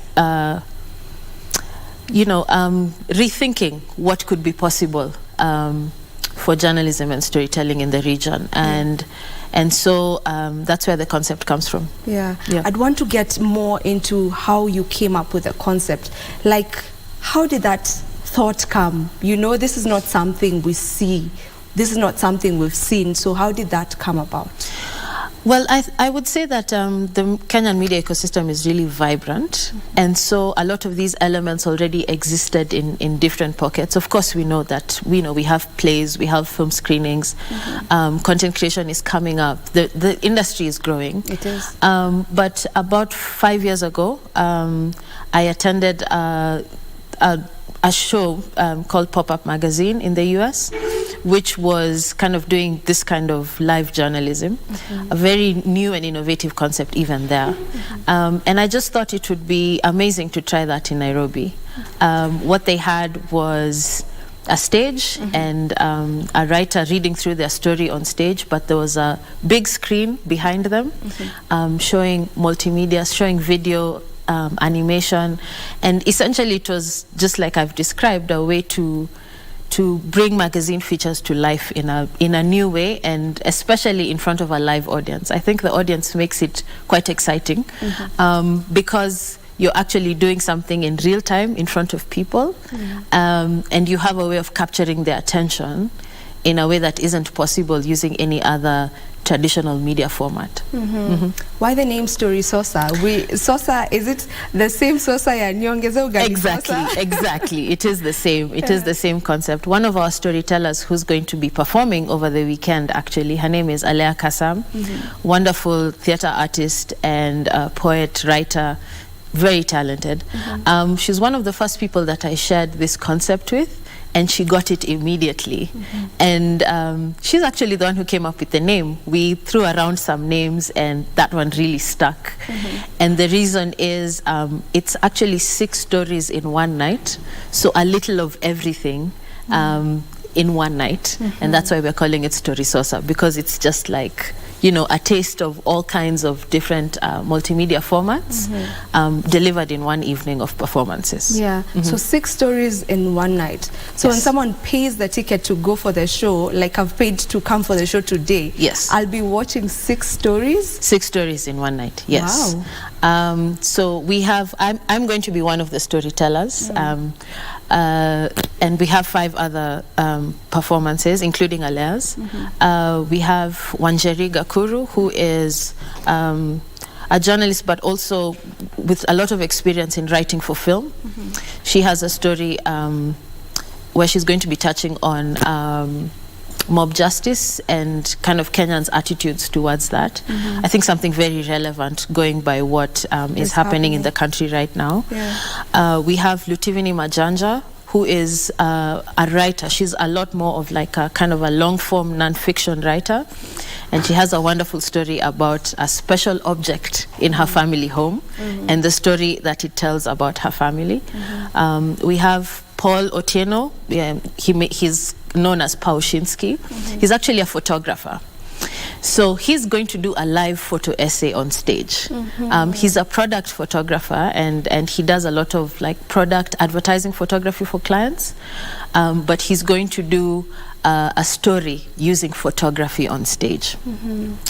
And lastly, I spoke of Alea, who is a writer and theater artist. She's going to do kind of a historical look at her family story, but hers is really, really special. And I don't want to give away, you know, the magic element of the whole story. But she's going to be telling the story of her family and of Kenya and East Africa through the lens of a very popular snack that we all love in this country. And lastly, we have a musical interlude by Dan Aseda. He is a musician, well known, of course, and he's been working on a musical piece for us that has some fiction elements in it. So it's kind of like a combination of music and fiction, delivered kind of in a musical style for theater. And my story is also began as a traditional kind of magazine feature. And I'm going to be talking about AI, artificial intelligence, but the hook is quite unexpected. I'm going to start in a way that doesn't, you know, tell you that this is what the story is about. Yeah. How did you go about picking who to work with? Well, at Baraza we have a community of, you know, media folks, storytellers, freelancers. Some of the people who are performing over the weekend, I actually met them at Baraza. But some of them, you know, I know them from journalism circles, from collaborating with them in other spaces. Before I joined Baraza, I was an editor at The Elephant, which is a digital publication. And a couple of the writers for Story Sosa, we actually met as I was editing their pieces there. So essentially it was through kind of my journalism experience. And because this is something that has never been done before, I really wanted to work with people who were keen to be kind of experimental, right? Who are willing to take that risk to do something that was, you know, has totally not been done, not been proved or anything. And when I put out the call, these are the people who said yes to this untested, unproven idea. And they've been really, really wonderful to work with. Very, very driven, very... You know, they also challenged themselves in the kind of work that they put together, and I'm very, very proud of the work that we've been able to create. Yeah. How important is it for creators mainly to just churn new parts, you know, because that is what you're doing, and I'm sure after this we'll see more people trying to do the same thing. So just how important is that, and how difficult is it for you as trailblazers? It's been a tough journey, but I would say I'm very, very inspired by so much work that Kenyan media and journalists, content creators, podcasters. You know, this space is really, really growing and becoming dynamic. It is. Sometimes it's actually quite difficult to even put properly describe what Kenyan media really is, right? Because of the many different genres that are emerging and the many different things that people are experimenting with. One of the things that we found very early on when we started Baraza at the end of 2019, early 2020, is just how many requests we got from people who wanted to start podcasts and to have podcasting support. And this is the reason why at Baraza we partnered with Semabox, who are our podcast in-house production house. Yeah, which was just launched the other day. Yes, they've been working since 2020 at Baraza Media Lab, and now they're an independent entity, only that now we share space. Okay. But Semabox did something really amazing 3 days ago. They launched an app called Wazo that is going to really solve a big problem in podcasting, which is discovery and distribution. Once you start a podcast, those are your two biggest headaches, and Semabox have really done the work over the last 3 years to kind of fix this problem because of the many podcasts that they have incubated and that they have recorded, and now they have enough information and data to actually properly support podcasters with discovery, with distribution, and with advertising opportunities, like a chance to actually earn money from your podcast. So I would say that I'm immersed in a world where people are already doing very innovative things, and Story Sosa is just one of those that kind of like puts all this together and gives it a boost and kind of like puts all that innovation in a package that can be turbocharged to really make a difference in this ecosystem. Yeah. Good job you're doing at Baraza. Now, still on the work you do at Baraza, you mentioned that you support creatives. Maybe for a creative who's watching right now and they would love to kind of reach you or also get to know what kind of creatives do you support? Do I fit? So if you can just tell the people back at home what kind of creatives you work with and how they can get you. Sure. We work with the full spectrum of the creative economy. And I would say specifically journalists, writers, podcasters, filmmakers, animators. We're starting up something for stand-up comedians soon, so watch this space. And so we have different programs and events and support for all this kind of spectrum of creatives. At Baraza, we run a membership model, which means that you pay for membership for the year, and what you get is access to our co-working space on Riverside Drive. We're located at Keystone Park on Riverside Drive. You also get member support, networking events, discounted tickets to some of our paid events. We have many different offerings for different, creatives. I talked about photography. That's one of the ones that we have. We have a Saturday photography session. So we are really doing a lot of little things for the creative economy. And for the media ecosystem more broadly. I would say Story Sosa is one of our attempts at bringing this in combination. So at Baraza, we are busy doing many things, but some of what we do is kind of all together, and Story Sosa is one of those. So to get information, you can go on our website, barazalab.com, and you'll get information on what is on offer at Baraza and also how you can join to be a member. Okay. While you were going through some of the storytellers you have on Story Sosa, you were touching on kind of like the themes of what the story is all about. Did you have like different themes for different people, or you just let them come up with something? Can you just take us through how you came up with the themes that will be showcased? Sure. Because as executive producer and the editor-in-chief of the stories, I'm the one who actually brought everyone together, and I thought of a theme to actually guide their writing and their guide their creativity. And we're not kind of advertising this explicitly, but I would say that this is what guided the writers as they were writing. I asked them to put together work that would showcase their understanding of home, that would illuminate something about home. So I gave them the word home. What does that mean to you? What does your idea of home, what does your experience of home tell us about ourselves, our lives, our city, what it means to live in Nairobi? What can history tell us about our homes and our lives? And really, those were the prompts that I gave our writers, and I would say that they really blew it out of the park. They have really taken that and brought such life and meaning and understanding to it. And I would say that when you're coming for Story Sosa, that's what you should have in mind. But for me, even as someone who has been involved in it from the very beginning, I'm very inspired by the work that the creators have put together. I'd also want to say that this was very much because of the multimedia and production element of this. We worked with a production crew that has been phenomenal.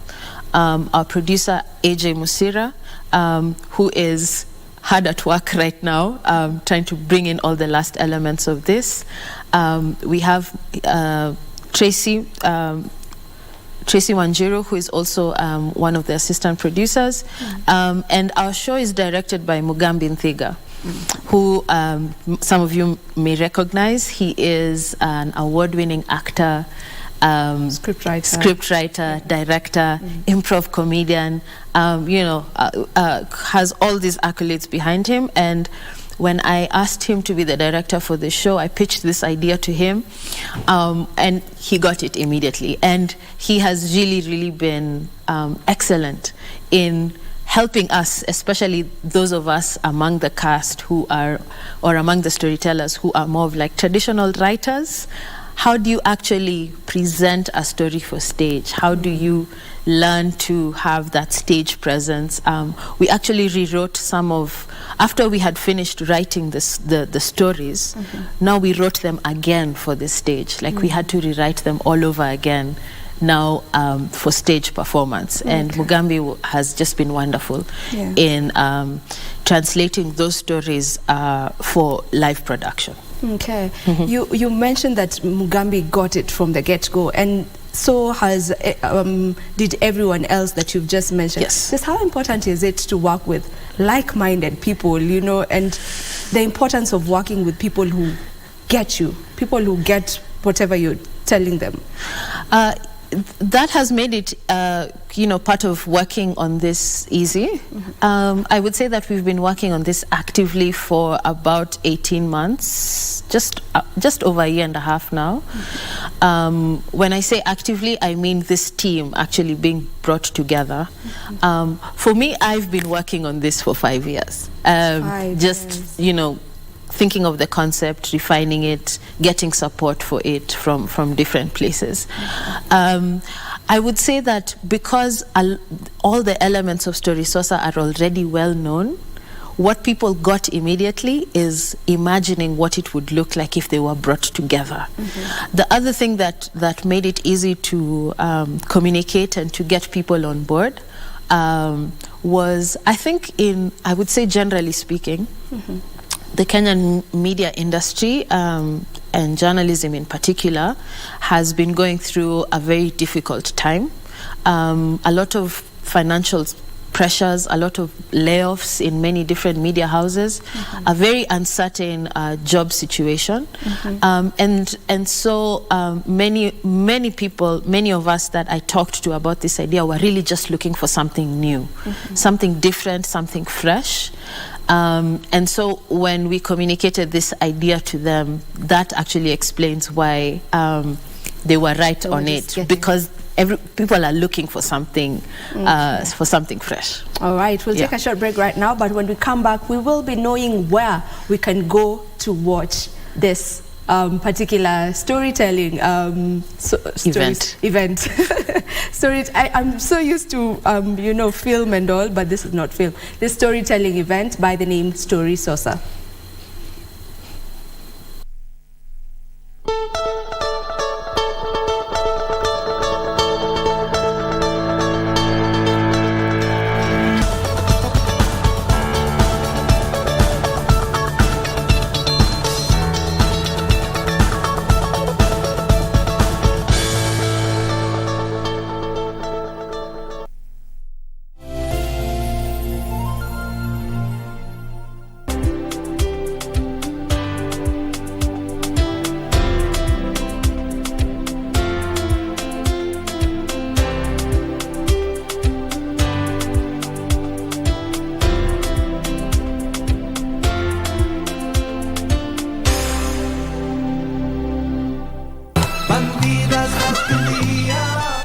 heard you perfectly, Malena. You said that you were not going to have a son. Amparo, don't do anything that you could regret later on. The only one who's going to regret something is my father. Give me what I want. I've been waiting for this for so long, and I won't take no for an answer. And if you're done here, I insist that you just leave right now. May I know who you are? Yes, I'm the mother of Marisol and the wife of Alonso Cáceres. Las Bandidas. Nimekuja tu bila nimesikia habari njema. Pia unajua baba mtoto ni nani na anapanga kuja lini kujijulisha kwetu. Mimi sitaki mambo ya mahari kutoka kwako. Na mimi sitakubali hiyo union yako na Jane. Congratulations, man. And that's it. Because everyone thinks that I'm the one responsible. Wewe unatakiwa utafute Trish. I don't need advice from either you or Trish. Oh, have you told Mark who the father of the child is? I don't want to talk, Mark. Tameniambia wants to take care of that child. You know, Mark, he just talks big. Sasa umekuwa mzazi. Unajua mimi bado mimi ni msichana. Wa mama ni wewe na Madhe. Welcome to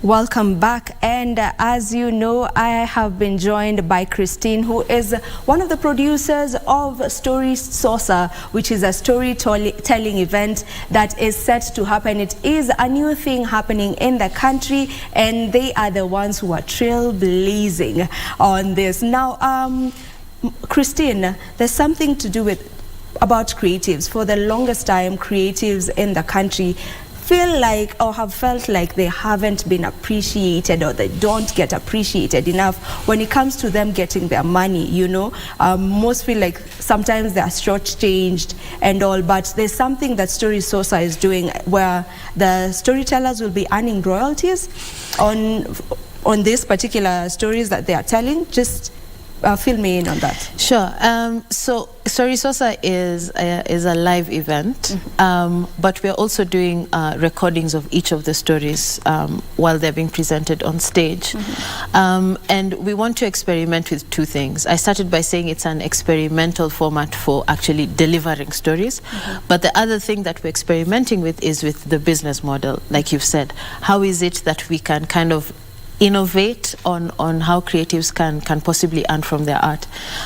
So this video recording is going to actually be on sale on a pay-per-view model. So if you want to catch the show after this weekend, you would pay some amount of money for the link, and the creatives would actually get a percentage of that. So some folks have actually, been doing that. Feel It Production is one of them. Njugush is another one. So it's one of those that, people are constantly, I would say that, our colleagues in this space are constantly innovating on how to actually design that in a way that is easy for the user, for the audience. So it's not like a headache to actually get that link and to pay for it. But also, it's also easy for the creative to earn from this. So that's one of the elements that Story Saucer is doing in the post-production phase of this. And so we want this experiment to actually be twofold. Experimental on the delivery of the stories, but also experimental on the business model. The business model. That is really nice of you guys. And now, 6 stories, 1 show. How many minutes per story? So about 10 or so minutes. There's some are a little bit longer, some are a little bit shorter. There's some transition time in between. But the show is this coming weekend, Saturday and Sunday. That's the 22nd and the 23rd of July. It's going to be at the Louis Leakey Auditorium at the Nairobi National Museum. Right there in Museum Hill.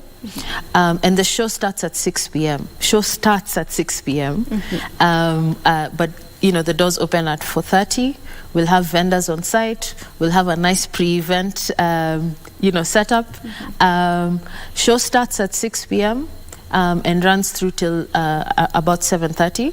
Okay. And then after that, we actually do have baraza style cocktails, networking, DJ, all the nice things. And you can catch the show either on Saturday or on Sunday. Okay. Both the shows are the same, so whichever day would work for you would be good. Okay. You can get tickets at mook.com. Mook is MOOKH.com. So if you just go to mook.com and search for Story Sosa, you'll find it. Advance tickets are going for 2,000 Kenya shillings and 2,500 Kenya shillings at the gate. Okay. Yes. Thank you so much for coming through, and thank you so much for charting this path, the uncharted, waters. We appreciate that you're doing that. Thank you. Okay, that was Christine from Story Sosa. Be sure to go check out that event. It's happening right here at the Museum Hill. So make your way there. Make your way there on Saturday and Sunday to be able to be among the first people to get this new experience. We take a short break. I'll be back with more stories.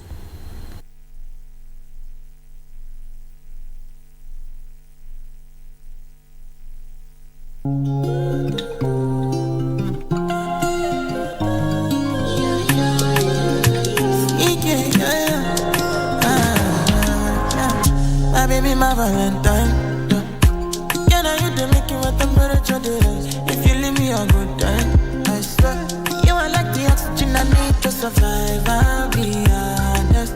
Love it, they totally me. I am so obsessed.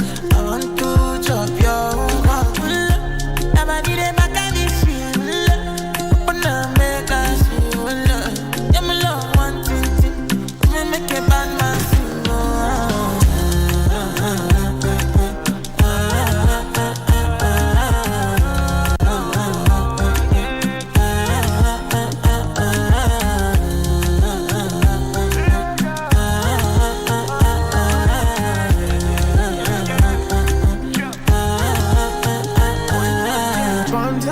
I go spend for your head. Talk all they want, I don't care what they say, cause your matter. Now him I con the carry for my head every night. Now you I want the carry to my bed. Oh no no, don't tell me no no no. You can be my partner, never ride it solo no. And we got no one lucky, no need to party whoa. I feel it what you're doing, oh yeah baby, gotta go, gotta go. No. Your body they back at me, see. Open up, make I see. Now you where they got my fancy. They do me, I get funky. Oh no no no no no.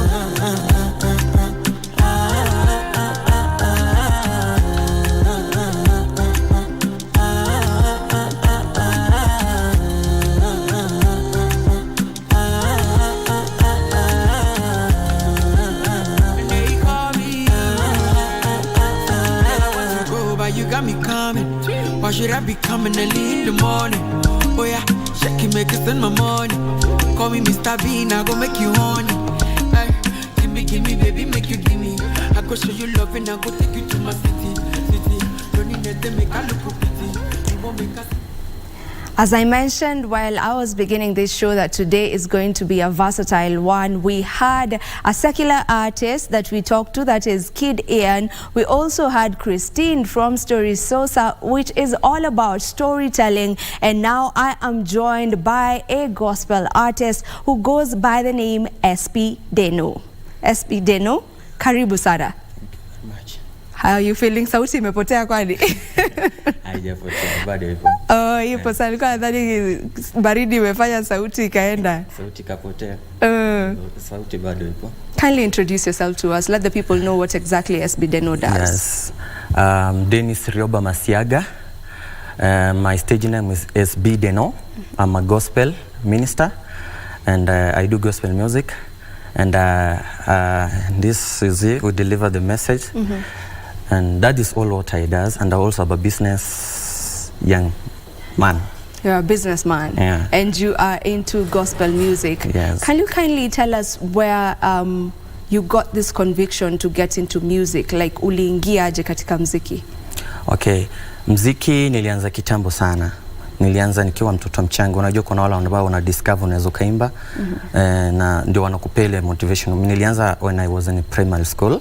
That is the time nilianza kuandika my songs, unaelewa? Then after, unajua ukiwa primary school you are not in a position also to raise money, uende studio. Kuna vitu vingine bado unabidi ujifunze. So at that position I used to go to church, okay? Singing choirs and also writing my songs, unaelewa? Then after form 1 I decided to do my song, so before I joined to high school ilikuwa hard but ilikuwa ni kitu iko ndani yangu and I must try, unaelewa? So nikaenda studio for the little money nilikuwa nimecontribute hizi kazi labda at form 1 unauza kuni sometimes unachanga kidogo unaenda. So nimefika studio and I talked to the producer, then that is the time niliandika my song Hodi. Yeah. You mentioned kuuza kuni, so where did you grow up from? Okay, I grew up at nilizaliwa Kericho, that is a place, but mimi natoka sehemu za border Hispania kule Kuria. I border in Kenya and Tanzania. Unaweza sema kukuzwa kwako kuanzia ukiwa mdogo imechangia kwa wewe kuingia katika muziki ambao unafanya sasa hivi? Yeah. Na kumbuka niko na kakangu ambaye anaitwa Kennedy Rioba. Ni mtu ambaye kwa familia alikuwa ni mtu ameokoka, unaelewa? Na alikuwa to insist tangia sisi tumezaliwa twende church, unaelewa, something like that. Yeye ndo amemotivate na tukapata tunakuja tukuro na tunafanya jiri hivyo. Umesema nyimbo yako ya kwanza ambayo uliandika ukarecord inaitwa Hodi. Unaweza kutueleza Hodi ilikuwa inahusu nini? Hodi, napisha hodi na hodi, mimi naomba mlango nifungulie. Maybe unapitia challenge nyingi, unaelewa? At some point unapata unapitianga mambo mengi na unashindwa solution wapi, nitaenda wapi na nitakuwa nani nategemea tena, unaelewa? Richa labda unajiona tena wewe ni mtu fai, labda wewe ni mwenye dhambi ama kitu kama hicho, unaelewa? So niliandika Hodi nikienda kwa Mwenyezi Mungu namwambia japo mimi ni mwenye dhambi na hizi changamoto zote niko nazo, mimi nakuja kwa Mwenyezi tunaweza kanisaidia, unaelewa? Sina pa kwenda na sina mali kwingine. So Hodi, just that story. I mean, to think that you were just joining Form 1, you were such a young person and you had this, you know, from that content of the song is really, really deep. You know, it's something that someone else would listen to and be like, okay, I relate to it. Unaweza sema muziki kwako ni talent ilikuja, ni wewe ulijifunza over time, ama utadescribe aje muziki kwako imekuwa vipi? Kwangu muziki ni talent, ni kitu kipo na itazidi kuwepo, unaelewa? Kwa sababu kuna kutofauti ya kujifunza kitu labda kwa sababu unaona mtu anafanya kitu na unajaribu kufanya, lakini muziki ni kile kitu ambacho unajikuta tu all of a sudden unaanza kuandika wimbo ama idea imekuja, then you are contributing, unaelewa? Unapata umeandika story, you come out a story na make as a song, unaelewa? So ni kitu kipo na siwezi kukizuia. Hata nikisema leo sitaki kuimba, kesho utapata tu nasema nimekaa kwa muda mrefu bado sijafanya muziki. Yani ni kitu kipo ndani yangu, so naichukulia kama talent. Watu wako familia walikuwa wamesupport from the get go, kwa sababu kama uliweza kurecord at such a young age ni kumaanisha kuwa walikupatia support. So wamekupatia support over the years, na wewe ukiwa unafanya hivyo ulikuwa ushajua sasa mimi hata kama naingia huku high school my mind is already set. I want to be an artist, I want to be a musician. Okay, it wasn't easy, especially kwa my mom. So unajua kila mtoto mzazi anataka mtoto asome, na sometimes unajua ukiingia katika muziki, sijui nitatumia jina nzuri nikisema, wengi wanaona kama ni uoni, na kwa baadhi ya wazazi wengine wanaona kama uyashapotea, hayuko katika ile stage. Yani mimi nataka asome, unaelewa? Haikuwa easy my mom to support me, and also hata wakati naenda kurekodi hakuna mtu alikuwa anajua naenda kurekodi, unaelewa? Because nilijua maybe nitapata watu usifanye, unaelewa? So nilijikuta tu nimejipeleka studio because my mom alikuwa against. I remember even those people who contributed money walikuwa wananichangia pesa so that ni shoot a video. That video I think that money nilileta, but mama hakufurahia na ile kitu, akaniambia this money will use to somewhere different. So hakutaka ni shoot ile video because alikuwa anaona tayari sitasoma. Sasa hivi mambo yako vile vile ama alibadilika? Alibadilika na hata hivyo nilimwandikia song, andika song Mama. kumu-appreciate. Yeah. So the song Mama is actually for your mom. Yeah. Uliandika ukiwa na your mother in mind. This I'm writing for mom. Amenifightia, she has been there for me. Kwa magumu amekuwa na mimi. So kwa ile journey tumeenda na yeye, tumepitia, so na nilimuimbia specifically for her. Okay.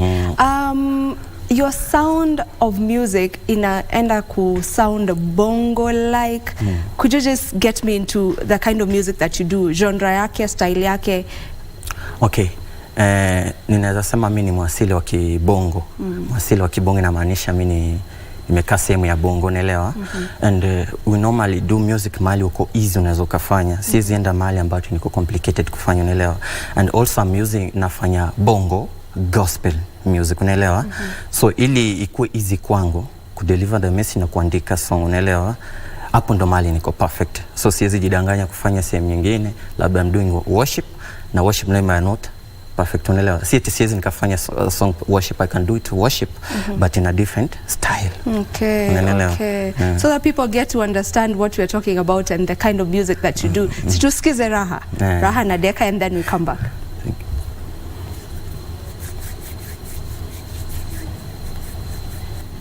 SCB, they know.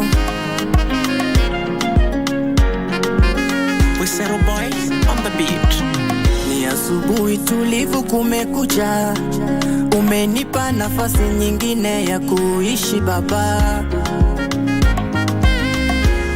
Sio kwamba mimi ni mzuri, ila ni kwa wema wako dadi.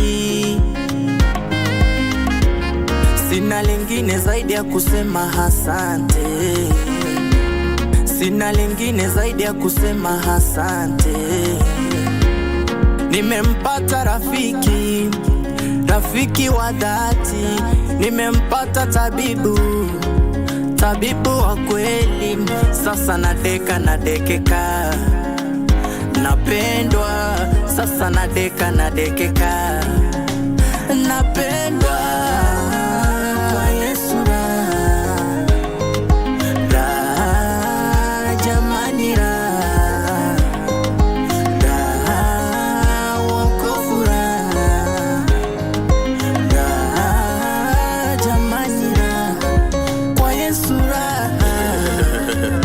Batoto ba Mungu, batoto ba Kenya, batoto ba Nairobi, mtafuteni Mungu, maana yeye ndio mwanzo tena mwisho, kimbilio la pekee maisha ni mwetu.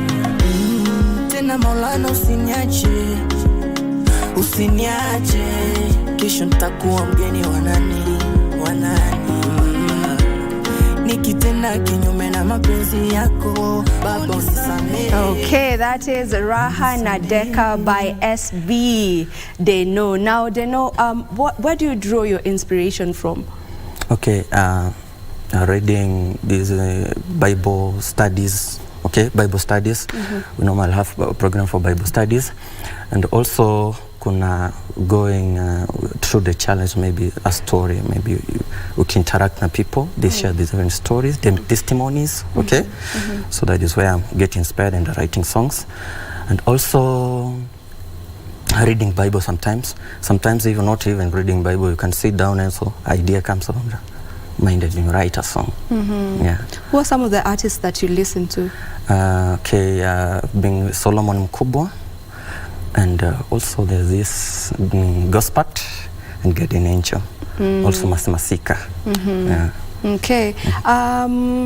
What would you say gives you, makes you feel alive? You know, when you're making this music, what makes you feel like I'm actually in the right path? Okay, is when you know what you're doing, okay? You know what you're doing and you know your goals. If you know what you're doing and what you're doing is right, then that is what makes you doing this perfectly. So umefanya kwa huu muda ambao umefanya muziki, unaweza sema challenges zimekuwa zipi? Challenges zipo kama uwezi kosa. Challenges zipo. Challenge unajua tunahitaji pesa kufanya muziki vile vile. So pesa kwenda studio kushoot also ni program na ni very challenges also to get a place to perform is also difficult, especially wakati tuna deliver gospel music kupata shows it's complicated. Concert also is very complicated, so huwezi pata rahisi na unataka udeliver that message you have that upate chance ya kuperform inakuwa ni challenge. That is one of the challenges tunapata sasa hivi. Alafu mwanzoni imekuwa ni shida, labda umeshatoa ngoma alafu umeshindwa utaipeleka wapi, utasikishisha naye, naelewa. Also one of the challenges unapata kama una grow, naelewa. Yeah, secondly kuna wale wanaweza sema huwezi weza, kuna wale watasema utaweza, so ni wewe unajua vile una stick wapi, kwa sababu kusikiliza watu vile vile wakati mwingine unaweza ukapotea. Pale kabisa. Well, wasanii wa gospel ambao wanafanya nyimbo za injili, I feel like wengi wao nimewasikia wakicomplain kuwa haiwalipi. Manake unaitwa ukaperform kanisani, unaambiwa ni huduma, you know that you're not given anything in return. So for you, is music paying you?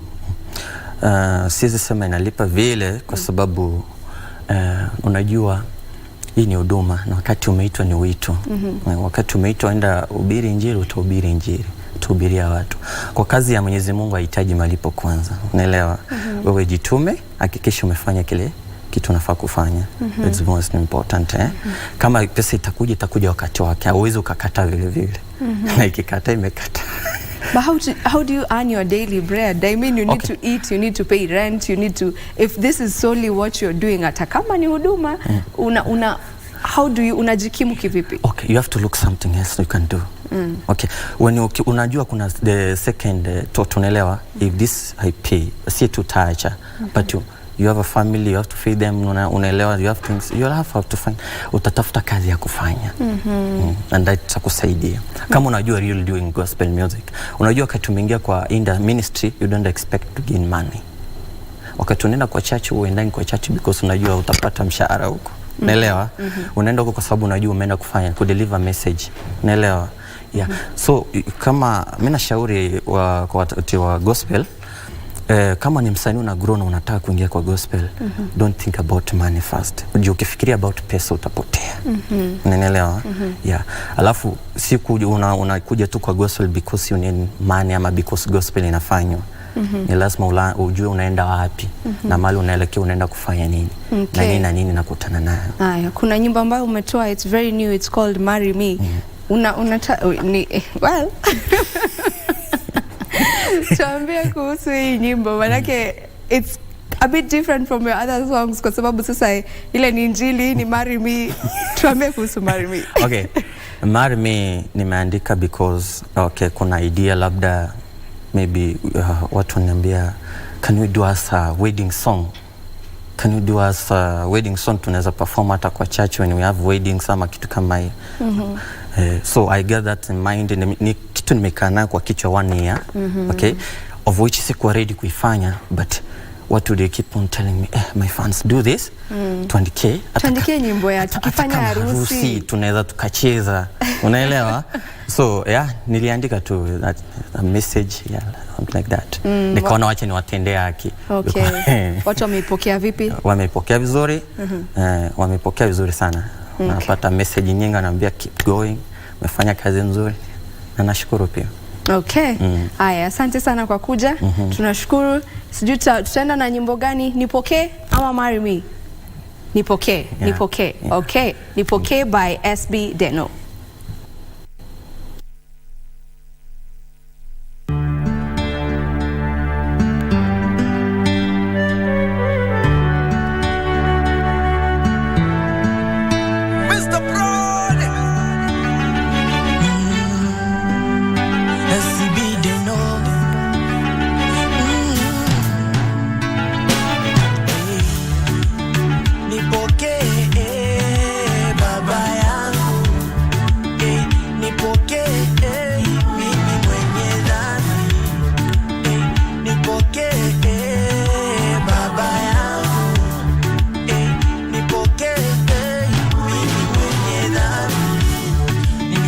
Safari nimeanzanga kwa changamoto, Mola nishike mkono, niongoze safarini nisipotee. nizame kwa ya duniani, nisipote nizame kwa ya duniani, tena uniokoe toka mkononi mwa yule mwovu. Oh, ukiniacha nitaangamia. Wewe ndio njia ya pekee niliyobaki nayo. Nimechoka maisha vilio kila siku simanzi. Nipokee baba yangu, nipokee mimi mwenye dhambi, nipokee baba yangu, nipokee mimi mwenye dhambi.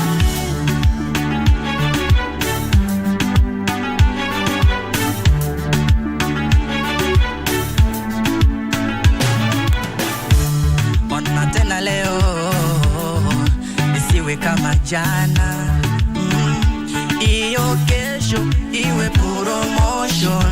Na kama kusali nimesali sana, ila bado mambo kwangu hayaendi, ila najipa moyo wa subira, ipo siku nitafika. Mzigo mzito sana ninashindwa kujua. Mungu wangu.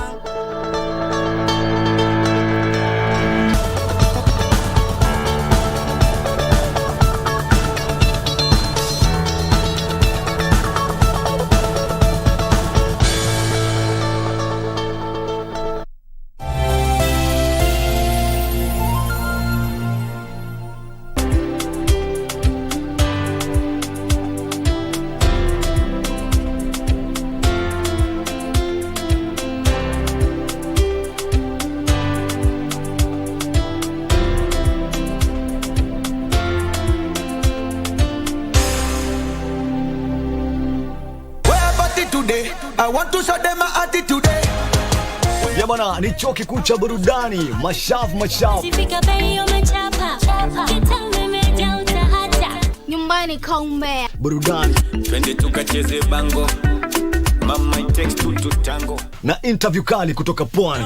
Kucheza nawe, baby nimecheza nawe. Na ukitaka tuiwashe leo. Bwana, kila siku ya Friday ama Ijumaa ukipenda saa 3 hadi saa 6 kamili. Nafanya kama unacheza isoko. Kumbuka hashtag Masha. Nyumbani kwa burudani. Usikose tegea show kali tokea pande za Pwani. Anachukua, anaweka wa le général Dangote. Anachukua, anaweka wa le grand Mubao. Anachukua, anaweka wa boss ya mbuka. Anachukua, anaweka wa. No, this is a school, not an organization. Being a student leader is a privilege. So if all of you have settled for Kamene, Kamene it is. Thank you, Madimo. I might be soft on the outside, you guys, but inside, I am tough. Only Eddie will meet at the mall is you. Pay me in Kenyan shillings, bwana. Mr. Tisha. I hope it is a John. We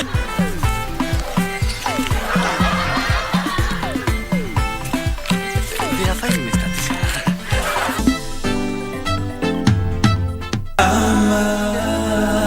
That was his name, Muhammad.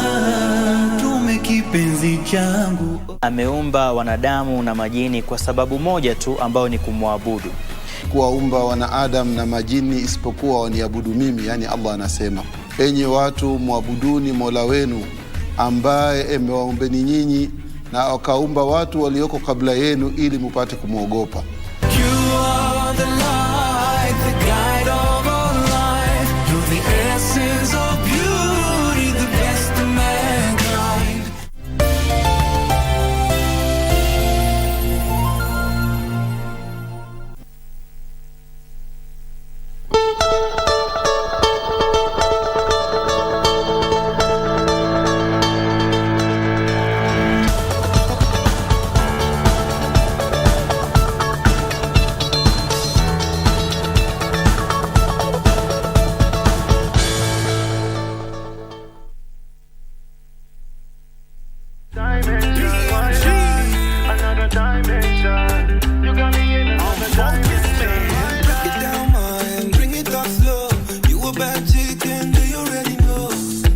back, baby, you kill the show.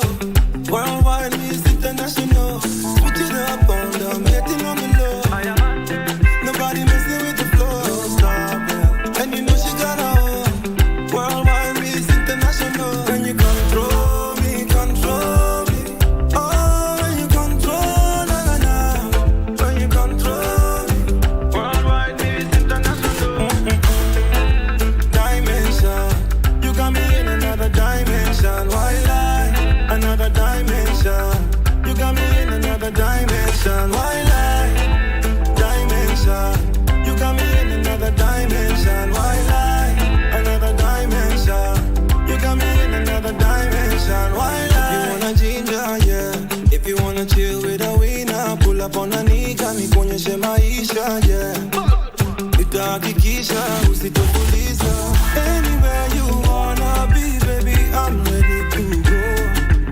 Sema tuanzie Paris ama twende Tokyo. When you control me, control me.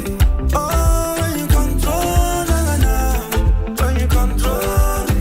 Worldwide Miss International. Dimension. You got me in another dimension. Why lie?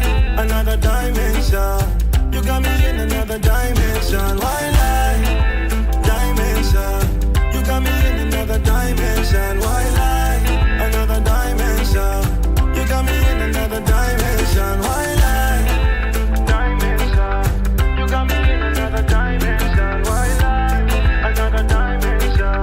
You got me in another dimension. Why lie? Control me, control me. Oh, when you control, na na na. When you control me. Worldwide Miss International. Worldwide Miss International. Worldwide Miss International. Oh na na, baby. You ask one. You know I wanna love you. You see them girl of beauty You them. know you're my one and only. I wanna love you till I can't go. My girl, she a Cinderella dance till I shoot for love. She not care for money even if you're big and tough. She do it for the love. She a little shot till she tipsy. That the dancing, yeah. Nah, you already know. When I see you, it's going down for sure. No pick the egg, girl, this ain't for sure. Nobody got to know. You dey give me some. You are my dara when you wiggle I'm slow.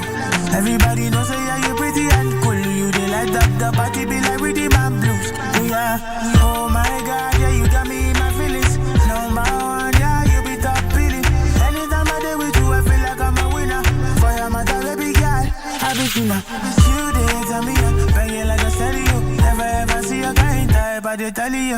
Everybody feeling you, miss everybody feeling you. My body dey ginger anytime when I see you. I'm in love, I wanna Maria.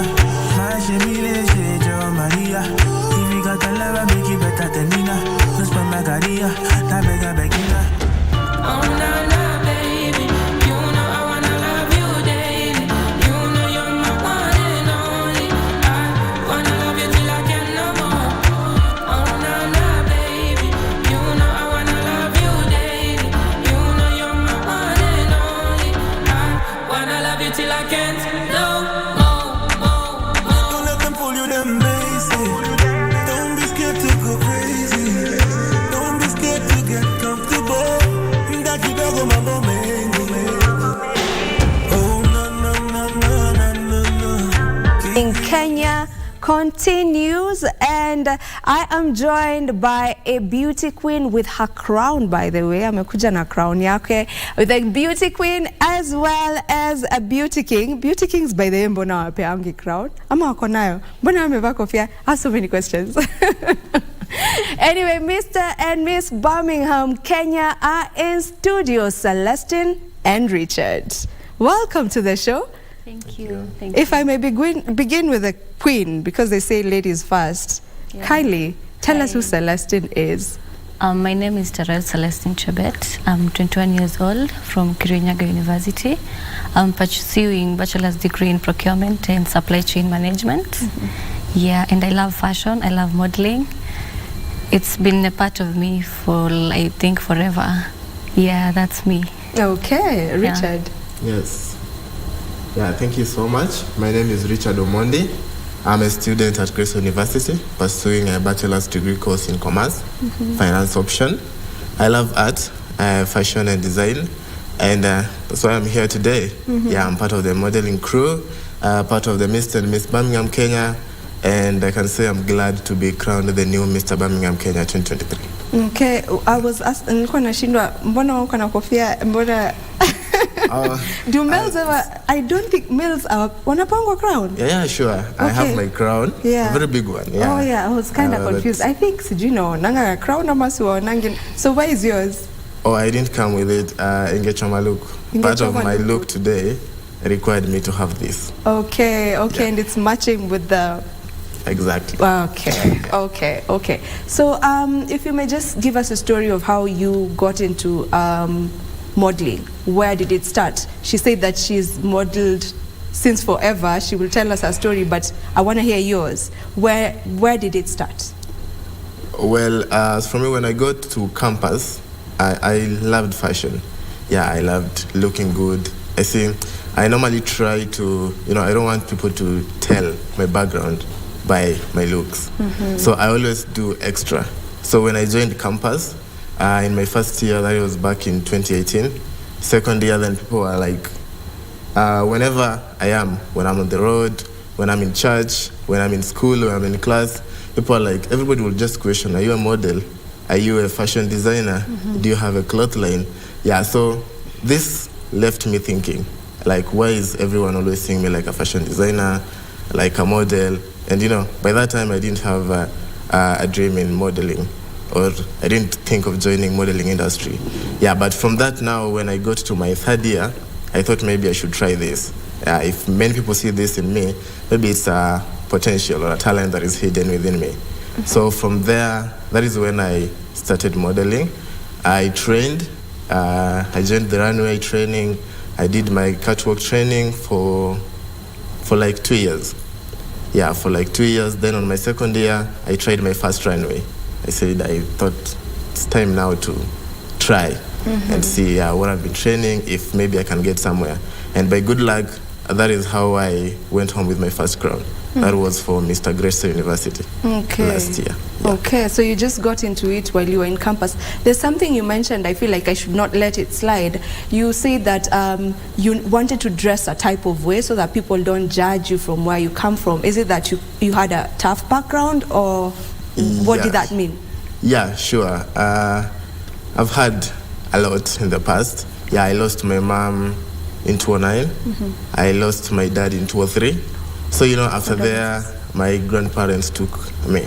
And one thing, when you're living with your grandparents, the only thing they know they can show you is education and food. Yeah, you can't tell your grandma, shoshoni by yenguo, by kiatu, So this was my responsibility since I was in class 4. I could find something to do. I could burn charcoal back at home, sell and buy myself clothes. So it was just part of me. I wanted to look outstanding. So when I got to campus, I had almost 20,000 budget for just clothes. Yeah, because there is that notion that is built into us when we are back at home, that in campus people are good looking, people dress smartly, we have people who are driving. So I didn't want people to read that background of me when I was in campus. Yeah. So I just had a budget for clothes and shoes. You decided drip is forever and it's a must. For real. Yeah. So from there now people started developing this kind of perception about me. Yeah, they viewed me as a model, as a fashion designer, and I thought maybe it's just my thing. Okay, I get that. Celestine, he mentioned that he started this journey of modeling while he was in high school. You said you've been doing this all along. Just tell us about that. I also started my modeling journey in high school, way back when I was in Form 2. Not so much into it, but I tried to do a little bit of runway modeling in high school, just the runway and all, during the cultural days in school. Then now in Form 3, I decided to compete now seriously. I felt like maybe let me just do this, let me just try for myself, So I tried, then I won actually for my Miss High School, and wait, so I can actually do this. So I decided to explore more and actually try to learn a little bit more of it when I got into campus in my first year. So I waited for second year so I can participate in the cultural days, because I felt like first year was too early and I felt like I was still too young to understand everything and also to get the dynamics of everything. So I waited for my second year to compete, and I competed in my second year, and I won again for my Miss University. And I actually felt proud of myself. I felt like maybe this is something that I should start doing. Maybe it's something that I should do. So I decided to do it for myself. So now moving forward, now I'm in third year actually. I'm heading to my fourth year. And it has been such a nice journey since I won my Miss University. I've gotten a lot of opportunities. I've actually explored more about myself. I've known something that I didn't know I could do. And I'm working on growing myself even more and more and more, not only in pageant modeling, also commercial, everything about modeling. Anything that's on the runway, I'm always so ready for it. Yeah. You mentioned runway, there's commercial. What are other types of modeling that are out there? There's high fashion modeling, there's runway, the high fashion modeling, there's commercial, there's also the parts modeling, then the pageant now. There are a lot of modeling, there are a lot of modeling, types of modeling. So it's not only the pageant. So I feel like the pageant gives you that identification and you are out there now. Pageant, it's like a pace setter somehow. When you get into pageant modeling, it gives you like a way to the runway, the high fashion, the commercials. Yeah. Since for both of you, from your stories, you just got into it. You know, you were not like brought in by someone who wanted to get you into this industry and all that. So I would love to get to know about the training bit. So you've been training yourselves, and just over the years, how have you honed your skills in modeling? If we may start with you. Okay, thank you. For the modeling industry, we have a lot. Yeah, we have a lot to learn because it starts with your personal discipline. Yeah, you need to work on your discipline. You need to work on your grooming. You need to work on your interpersonal skills. You need to work on your communication skills. So it's a long journey. Yeah, that's why I took 2 years training before I got to any competition. Yeah, because I could say I could dress, but I couldn't speak well in front of people. Yeah, I could dress and walk on runway, but still I was struggling with maybe some of the grooming skills or some of the interpersonal skills. Yeah, so it takes some time for you to learn these things, and with good trainer. And also something funny about the modeling industry is that each and every trainer, because there is no like curriculum for modeling. Yeah, there is no place you go to learn like in a school. No one that I know of. So you get each and every person, they have their own ways of training. They have things they teach you. So I've been trained by a lot of people. Yeah, a lot of people from my high school, from my campus mister at the time. His name was Barry Amayo. He was training me on the runway walks. Then to my first official choreographer and trainer was Edwin Karaba back in 2019. Yeah, he also trained me on walks. Then to the CEO of Vintage Models, he trained me on grooming and communication skills as well as discipline. Yeah, so it's a journey. I'm still in the learning process, and I'm still aiming also for higher pageant competitions. Yeah, modeling sure does entail a lot. You need to work on your communication, you need to work on your posture and all that. So where did you get your training from, and how have you honed it over the years? About modeling, first of all, it's all about passion. When you really want to do something, it won't be that hard. And I don't think you need that much of a training. If you're passionate about something and you're willing to work, you'll find it so easy to work around people, whoever is training you. So for me, I took it as it's a passion for me. So I took it as something that I wanted to do. So it was not that much of hard to train. So my training journey, way back in campus, not way back, just a few, not way back in high school, we used to train with the other models who also, so it was not that much. But when I got into campus, the reigning queens, those who are reigning, they used to train us that time. And we also used to train ourselves. Like you said, modeling has no curriculum. So whatever it is that you teach yourself there, is what you'll take to stage. So anything new, anything what, you just try to learn and just take it with you to the stage.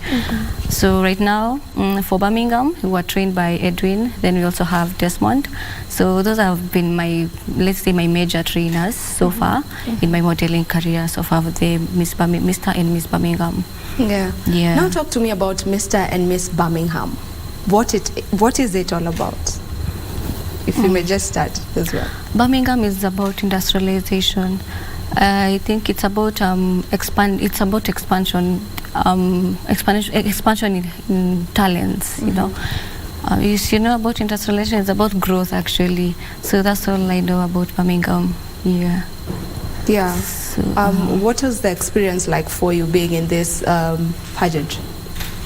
Well, intense, I would say, at first, but Birmingham has been one of the major runways that I've been into in this industry. It's a big title. Yeah, as you can see, we had competitions all over the country. Yeah, we had people representing each and every county, and then now the king of each county, we had to have a competition now to determine the overall queen. So it was intense, yeah, but like she said, this is a game of passion and interest. Yeah, if you have passion for it, you do it with a lot of fun and joy, it becomes a lot easier. Yeah, so it's been a great journey. We are just like 2 weeks into the office since we were crowned. Yeah, we are still expecting to, to grow, to network, to socialize, to build the relationships, that are worth it. Yeah, so the experience is great, just in general, and we have a lot of expectations. How long was the competition going for? About a week. We had like a week boot camp. Then now the D-Day now. That was like after a week. Yeah, but we had, before the boot camp, we also had other competitions because they were doing some eliminations. You'd had to go through, it was a process actually.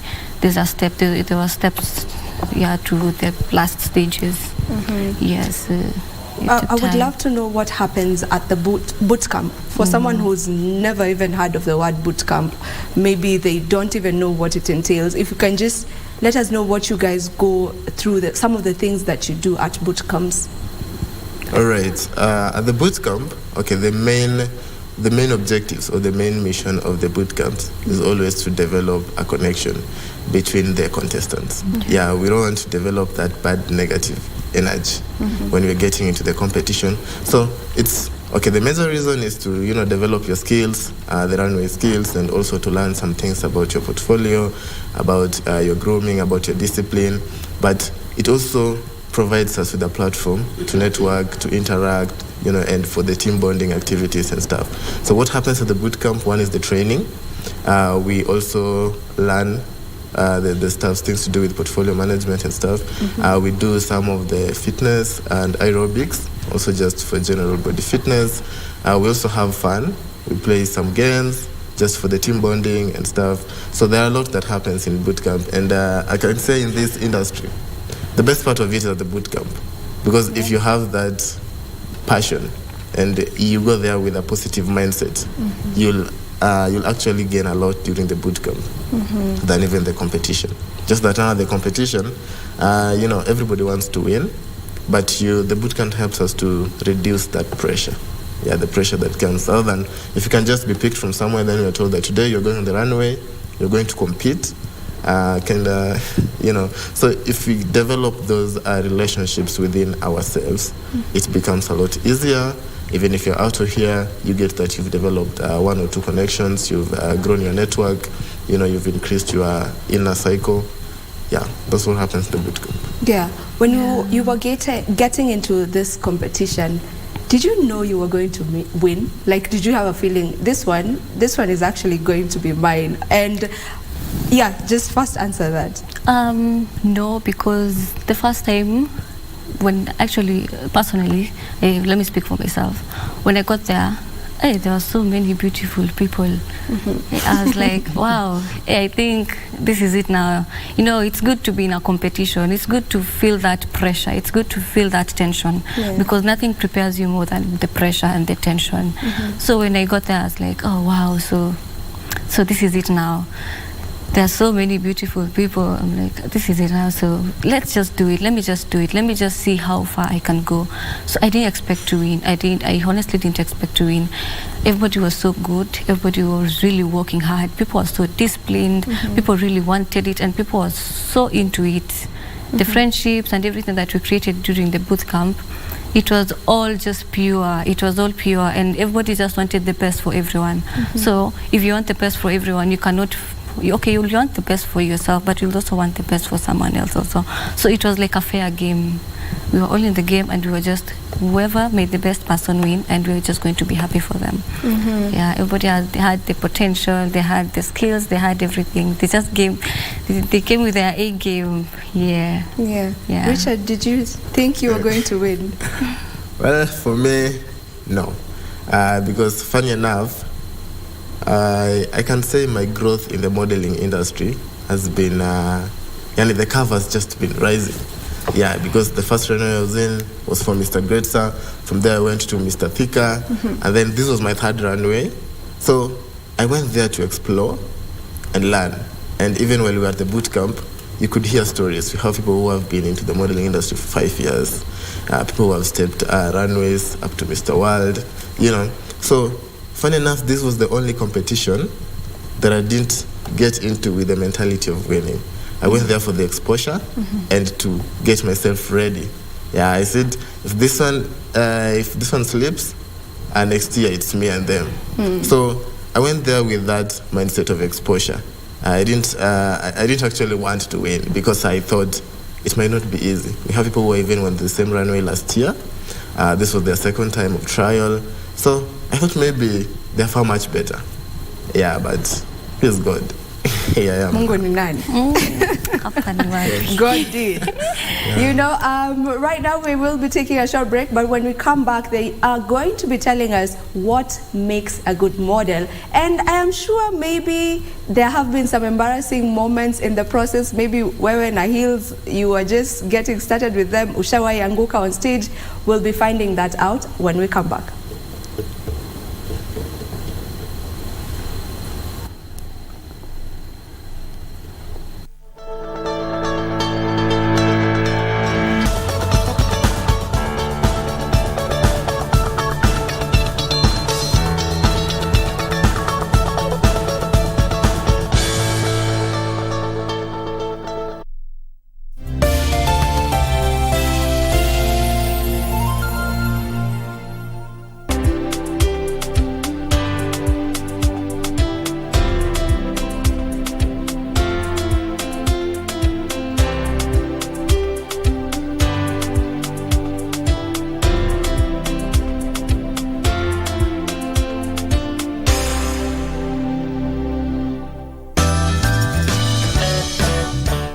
I plant trees and I clean the environment, and I am also a professional chess player and swimmer. This is what creativity is all about. This is what art is all about.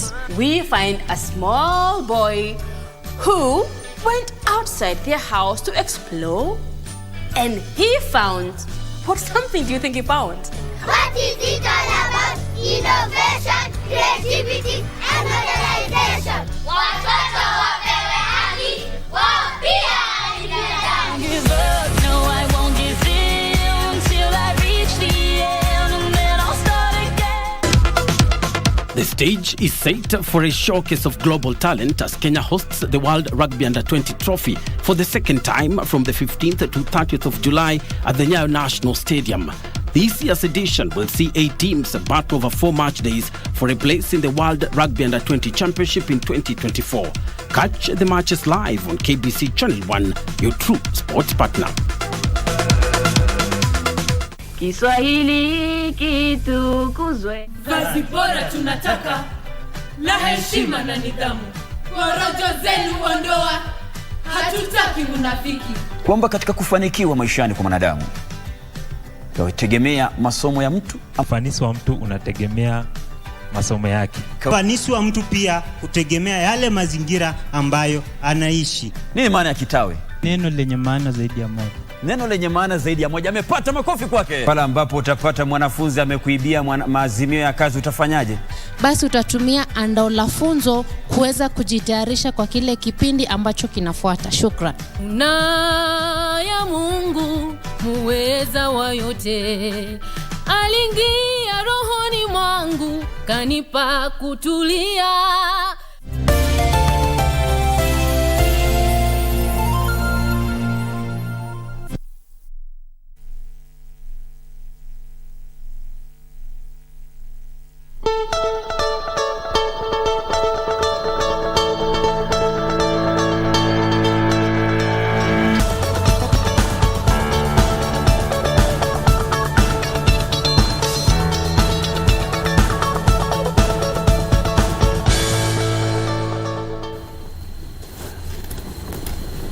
And we are back. Today we are getting to know what happens behind the modeling scene. You know, we see beauty queens, we see misters out here, you know, beauty kings. But do we know exactly what happens behind the scenes? And do we also get to know, you know, behind all that glitz and glam, do they ever face some difficulties as they do this? They are here, so they are going to be telling us all about that. But before we talk about that, what makes a good model, Sele?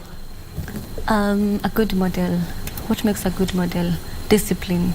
First of all, discipline. Your discipline will take you far. You have to be very, very disciplined in what you do and be very objective. If you're going to do this, you are going to do that. Be very objective of what you want, discipline, and also passion. There's no way you can do something when you're not driven by something. So passion, discipline, and also be very objective. Yeah, so that's that's what actually controls me. That's me now. Okay. I ensure that I'm disciplined. I'm driven by my passion, and also I'm very objective with what I want. Yeah. What about you, Richard? Yes, what makes a good model? Yeah. Is actually being goal-oriented. You know, funny thing, in the modeling industry is the only part of the entertainment industry that fun alone can take you somewhere. If you come into the modeling industry to have fun, it won't work well. Yeah, but if you are goal-oriented, you're objective with what you want, and then driven by passion, again, you know, that's what takes you. So that's what makes a good model. And like she said, discipline. Yeah, in this industry, discipline is everything. How you handle people around you, how you handle your trainers, yeah, how you handle people who are older than you in this industry. You know, yeah, you just view each and every person as a teacher, each and every step as a learning process. Yeah, because things change very fast. This is a very dynamic industry. So that discipline and how you relate with people you get into this industry, that's what takes you somewhere in this industry. For us as outsiders, all we see when we talk about modeling and the runway, all we see is the glitz, the glam, you know, the beauty. We just look at you looking all good, you know, all made up with this good fashion, and you just walking. Is it as easy as it looks? No. It's no. What I can see, oh my God, disappointments behind the scenes. Behind the scenes, the disappointment. Sometimes you can be disappointed by your designer. That's what most models get, designers. They get disappointed by their designers. Maybe you've ordered something, a category, then your designer is assuring you that I'll get it to you on time. They don't get there on time.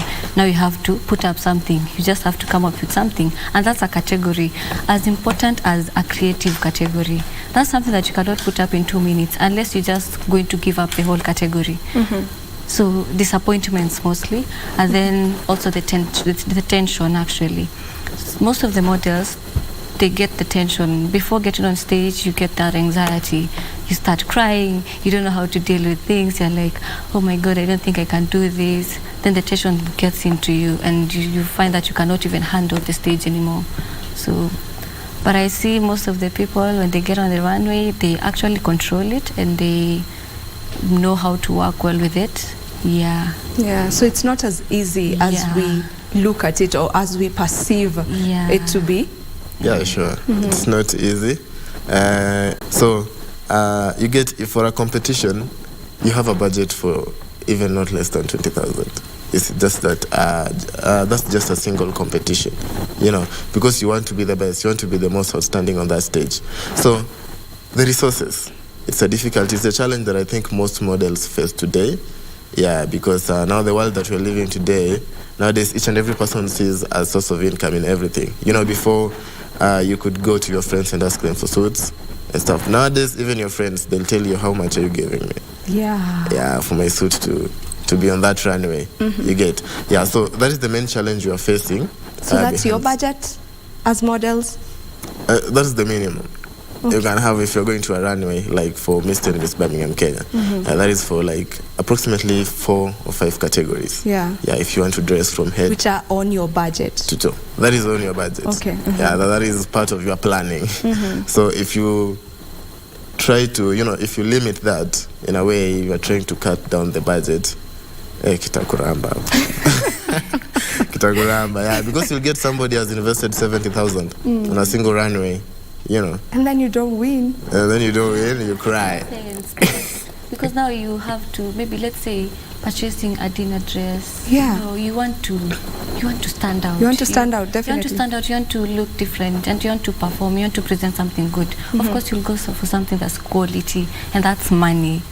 And also the creativity, trying to get the pieces, and also other categories. Yeah.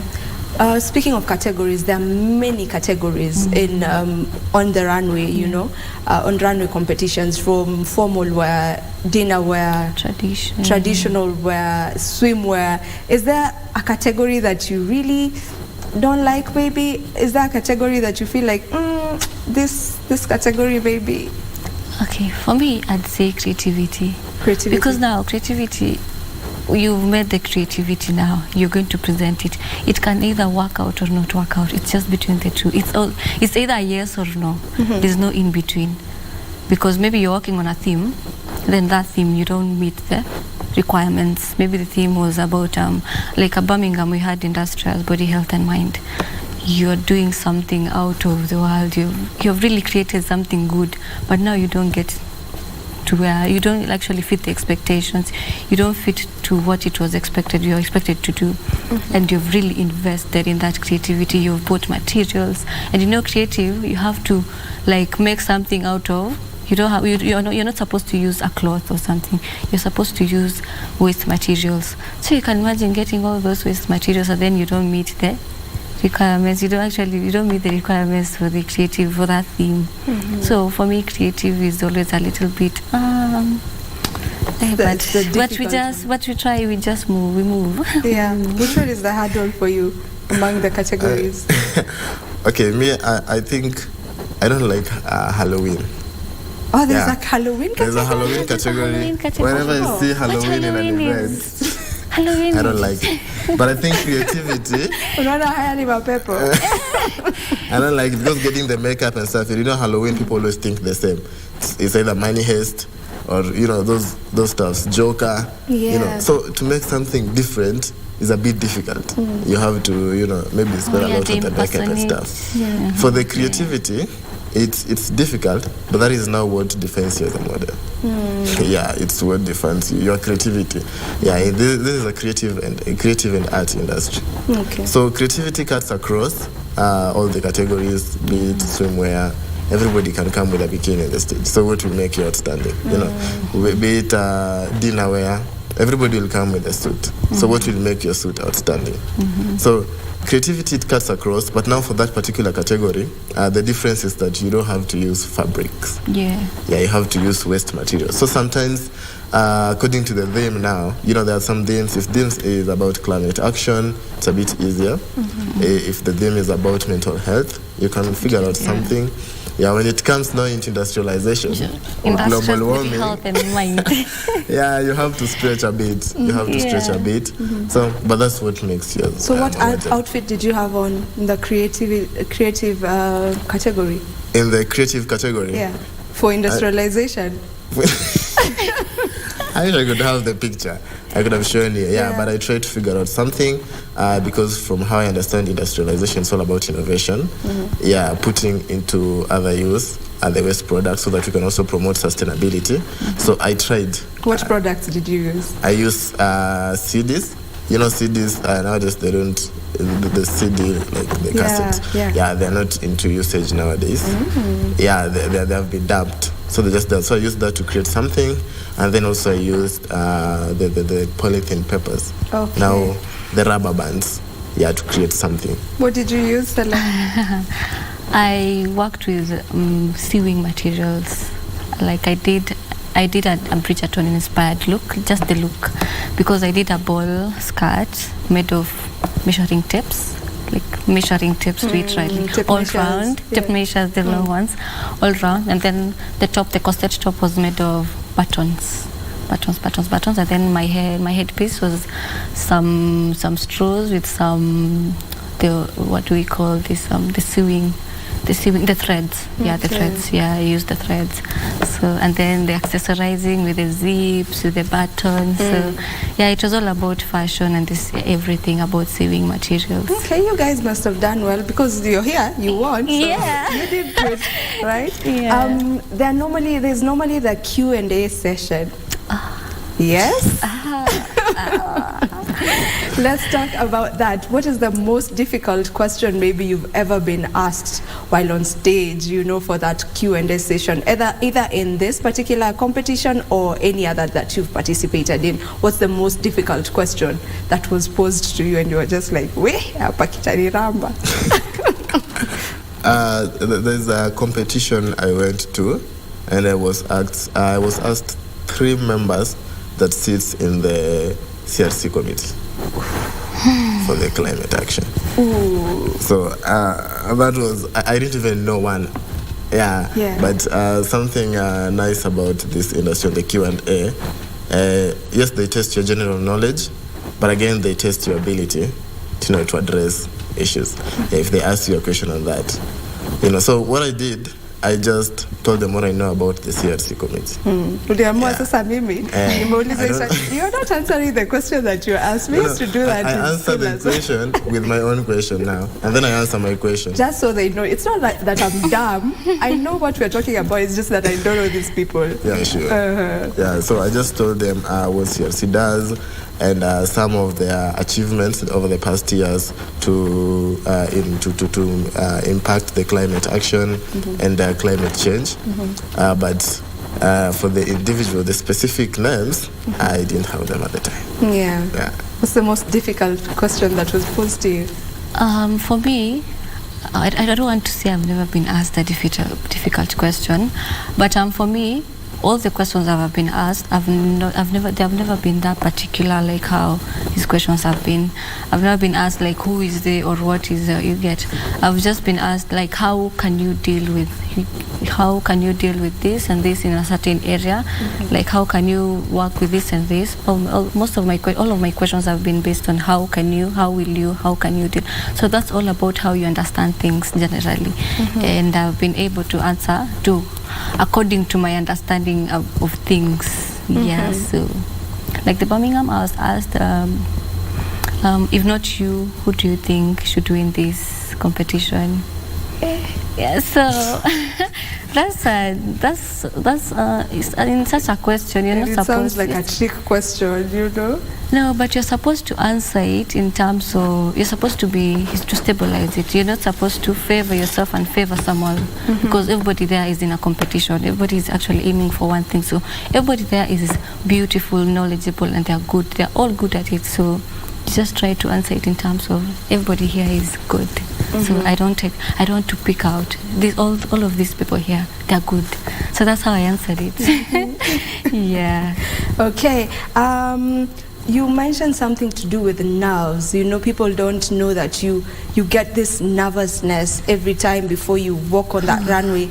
Maybe a tip of what you do to get over the nerves or the nervousness? Okay, first of all, you try to pick a person in the audience. Try to focus on them, on the forehead, so that you won't get those funny faces. That some people can actually want you to lose. intentionally. You get, because they know you're nervous. There's some people who know you're nervous and they can see that you're nervous, so you can pick out someone and focus on them, not even their face, just somewhere, a place you can just focus, so that you can keep your steady, and also you don't have that looks. You know, someone can look at you, they're not even smiling, they're not even cheering you, they're not clapping for you, so you're like, am I doing bad?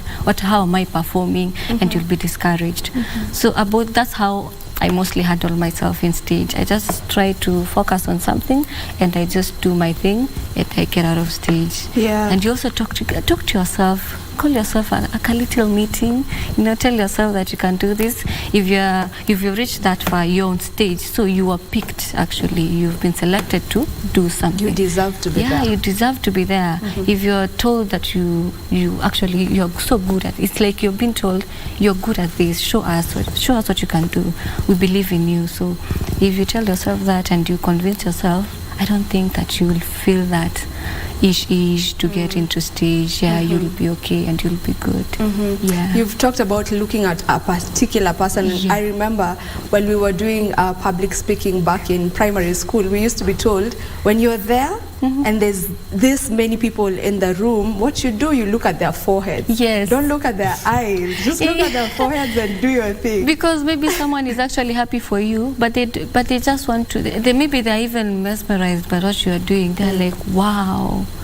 They're like, wow, she's so good and all, he's so good. Yeah. But now with your overthinking, you're just like, what? Okay, they're not even smiling, they're not clapping for me. Yeah. Am I underperforming? So you just need to stabilize everything, to be on the safe side. Yeah, just tell yourself that I can do it. And you just get a focus. Yeah. Do you have a Kenya for dealing with your nerves?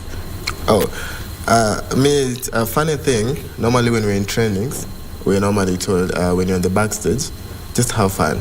Yeah, when the DJ is playing music for the particular person on the stage, on the runway, dance to that music to reduce the attention. Now, to me, it's different.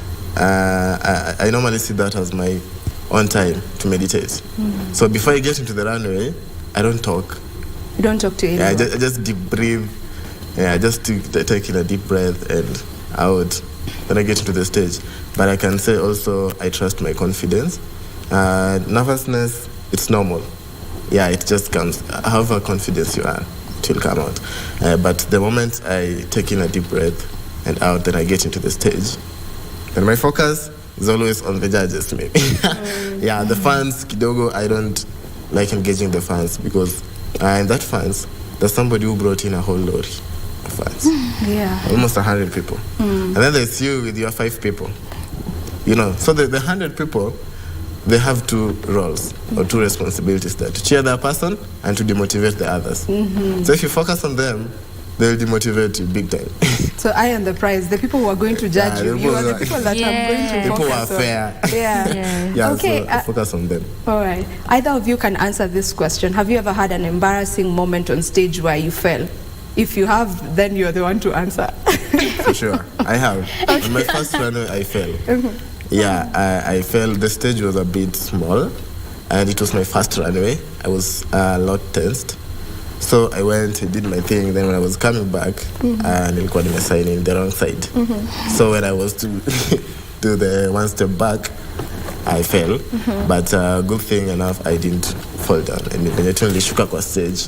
Then, me with my creativity, I just proceeded. Like that was my style of leaving the stage. So very few people noticed that I fell. Yeah, but so they thought that was part of your choreography? They thought that was part of my choreography because I had done. I was actually coming back. So I just fell. I just stepped down and then did my T-turn. Eyes on the judges. And I left as if nothing happened. Yeah. Okay. But at that time, my heart was pumping so hard. I felt like I'd lost the competition, but funny enough, I won. Okay. Okay. That clear depiction of ukianguka, rise up. Yeah. Clean yourself up and move. You know, continue moving. As we wind up, because I also want you guys to like give us a walk. Utuonyeshe kwanza. You know. Both of you. But before we finish, or before we get to that, I would love to know what that crown means to you. Okay. Being crowned as Miss Birmingham, Kenya 2023, what does that mean? This crown to me, it means, to me, it's something very big. You know, it's something that I won't take for granted, and I'd like to use this crown to also inspire and motivate someone else who also wants to be like me. I want to do things that will be able to teach and also tell other people that, you know, in pageant modeling, it's not always about the beauty and everything. It's always what you do and the impact that you leave after the crowning. So this crown has literally given me like a go ahead to do something, like, you know. So it's me giving you this crown. I now want you. I give you now the permission to do this and this. So this crown holds a lot to me. It has written a lot of. It's like I have so much to do. There's so much to do that I want to do before the end of this reign, and I'm very objective with what I want to do. So by the end of the reign, I'd like to inspire someone. I want to look back and be like, wow. You know, I want people to look back and be like, wow, she did great. She was great. She was good, and we really love her. Okay. Yeah. What does your crown mean? Okay, my crown gives me an opportunity to enhance the impact that I want to have on the youth at large, because I believe focusing on my story, on my life story since I was a kid until now, I've gone through a lot, but I can say it has never undermined any of my things. Not even my education. I've never failed at any particular point. Yeah, not in these competitions. I've never failed because of that.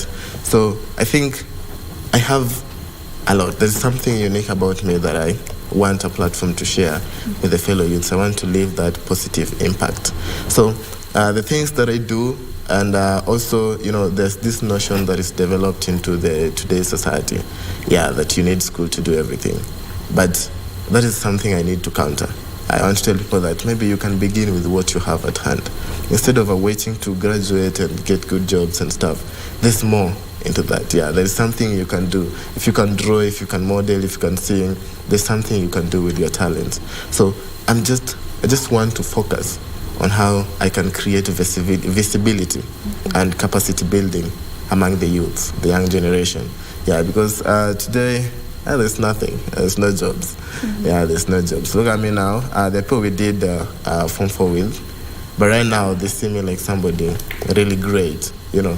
Because appearing here, being Mr. Birmingham, Kenya, and some of the things that I've achieved. But this is because I've always done extra.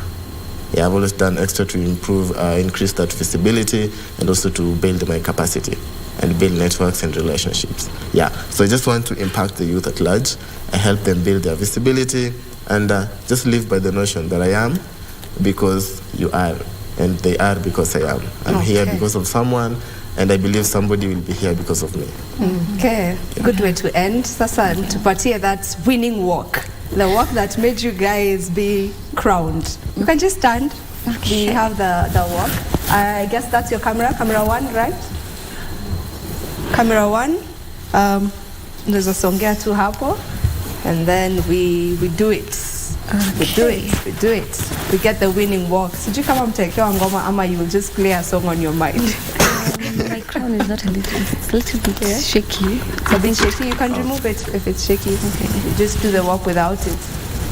Okay, so I go this way. You just go that way as you exit. Like that. As you exit, as you finish.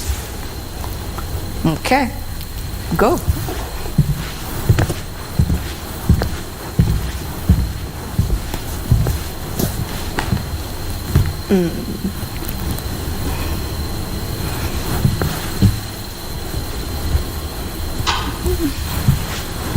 Nice. Mr. Birmingham, Kenya.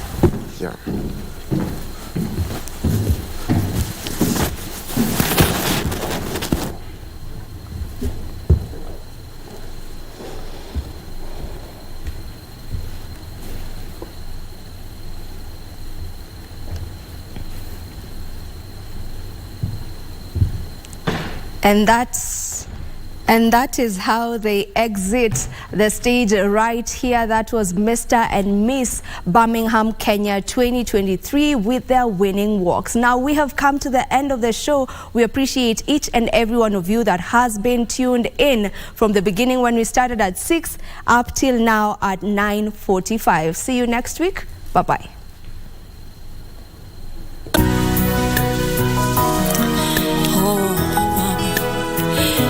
Poleni sana, bado kuna tumaini.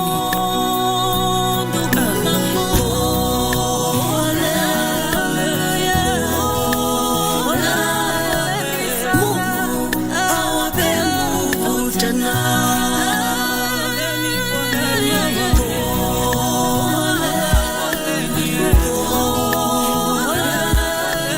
Bado kuna tumaini tena. Ingawa mengi mmeyapitia, tena magumu kusimulia, lakini bado kuna tumaini tena. Vita, magonjwa mmepitia, wengine kutengwa na kutelekezwa, bado kuna tumaini tena. Mungu mbinguni amesikia, kilio chenu amesikia, nasema mtakumbukwa tena. Wengine kwenu vita haviishi, magonjwa mengi hayaishi, lakini bado kuna tumaini tena.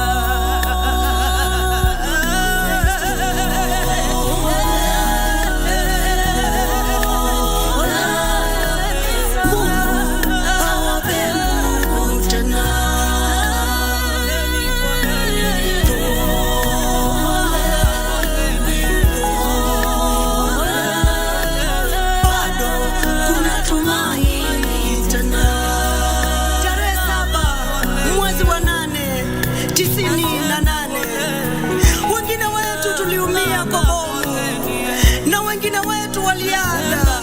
Mungu tuhurumie. Mungu, wengine tulipigwa na mabomu, mifupa yetu nayo ikaumizwa, lakini kuna tumaini tena. Tukakosa wa kutuhurumia, tukakosa wa kutusaidia, lakini bado kuna tumaini tena. Mungu mbinguni naye alisikia, machozi yetu akatufutia, bado tuna tumaini tena.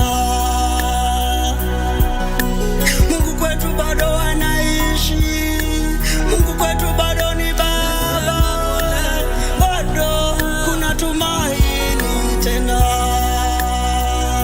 Nasema msilie, msilie, msihuzunike, bado.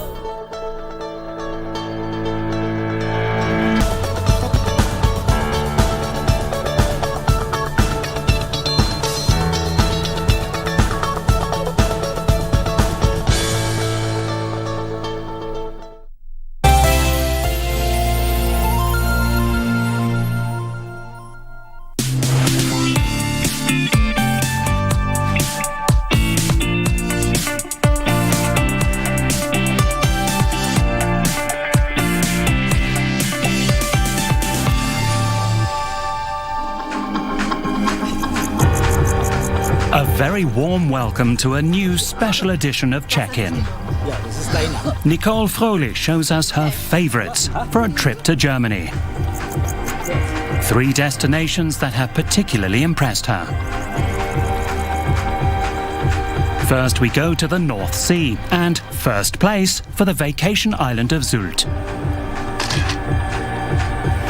Second place goes to the Baltic Sea, to the Schlei. Nicole Fröhlich's third favourite for a trip to Germany is a hike in the Bavarian Alps.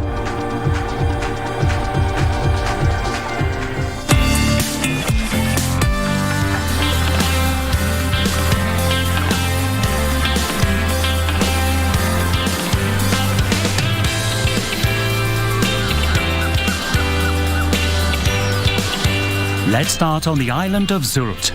It has a very special charm, even in the off-season.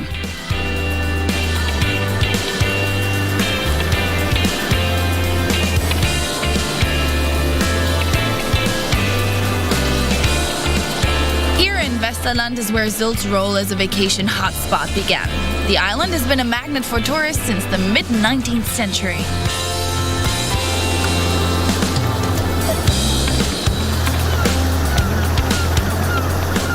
Nowadays, Sylt has a lot of fans and more visitors than residents. Sylt is home to about 20,000 people and welcomes some 900,000 tourists every year. So the place can get pretty crowded in summer. If you're looking to beat the crowds, you should definitely come here between the months of November and April. Today, I want to find out what Sylt has to offer in the low season. Sylt has 40 kilometers of sandy beaches, so a long walk is a must. If you want to hit the beaches on Sylt, you'll have to deal with the dunes. They're everywhere on the island, but make sure to stay on the walkways. The dunes provide natural coastal protection. The grass on them makes sure the sand doesn't get blown or washed away, and the islanders really need for it to stay this way. Follow me. Up there, we'll have a great view.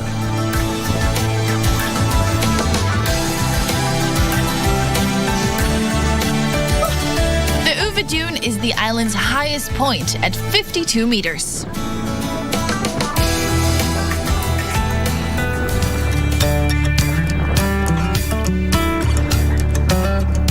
I've made my way up to the north of the island to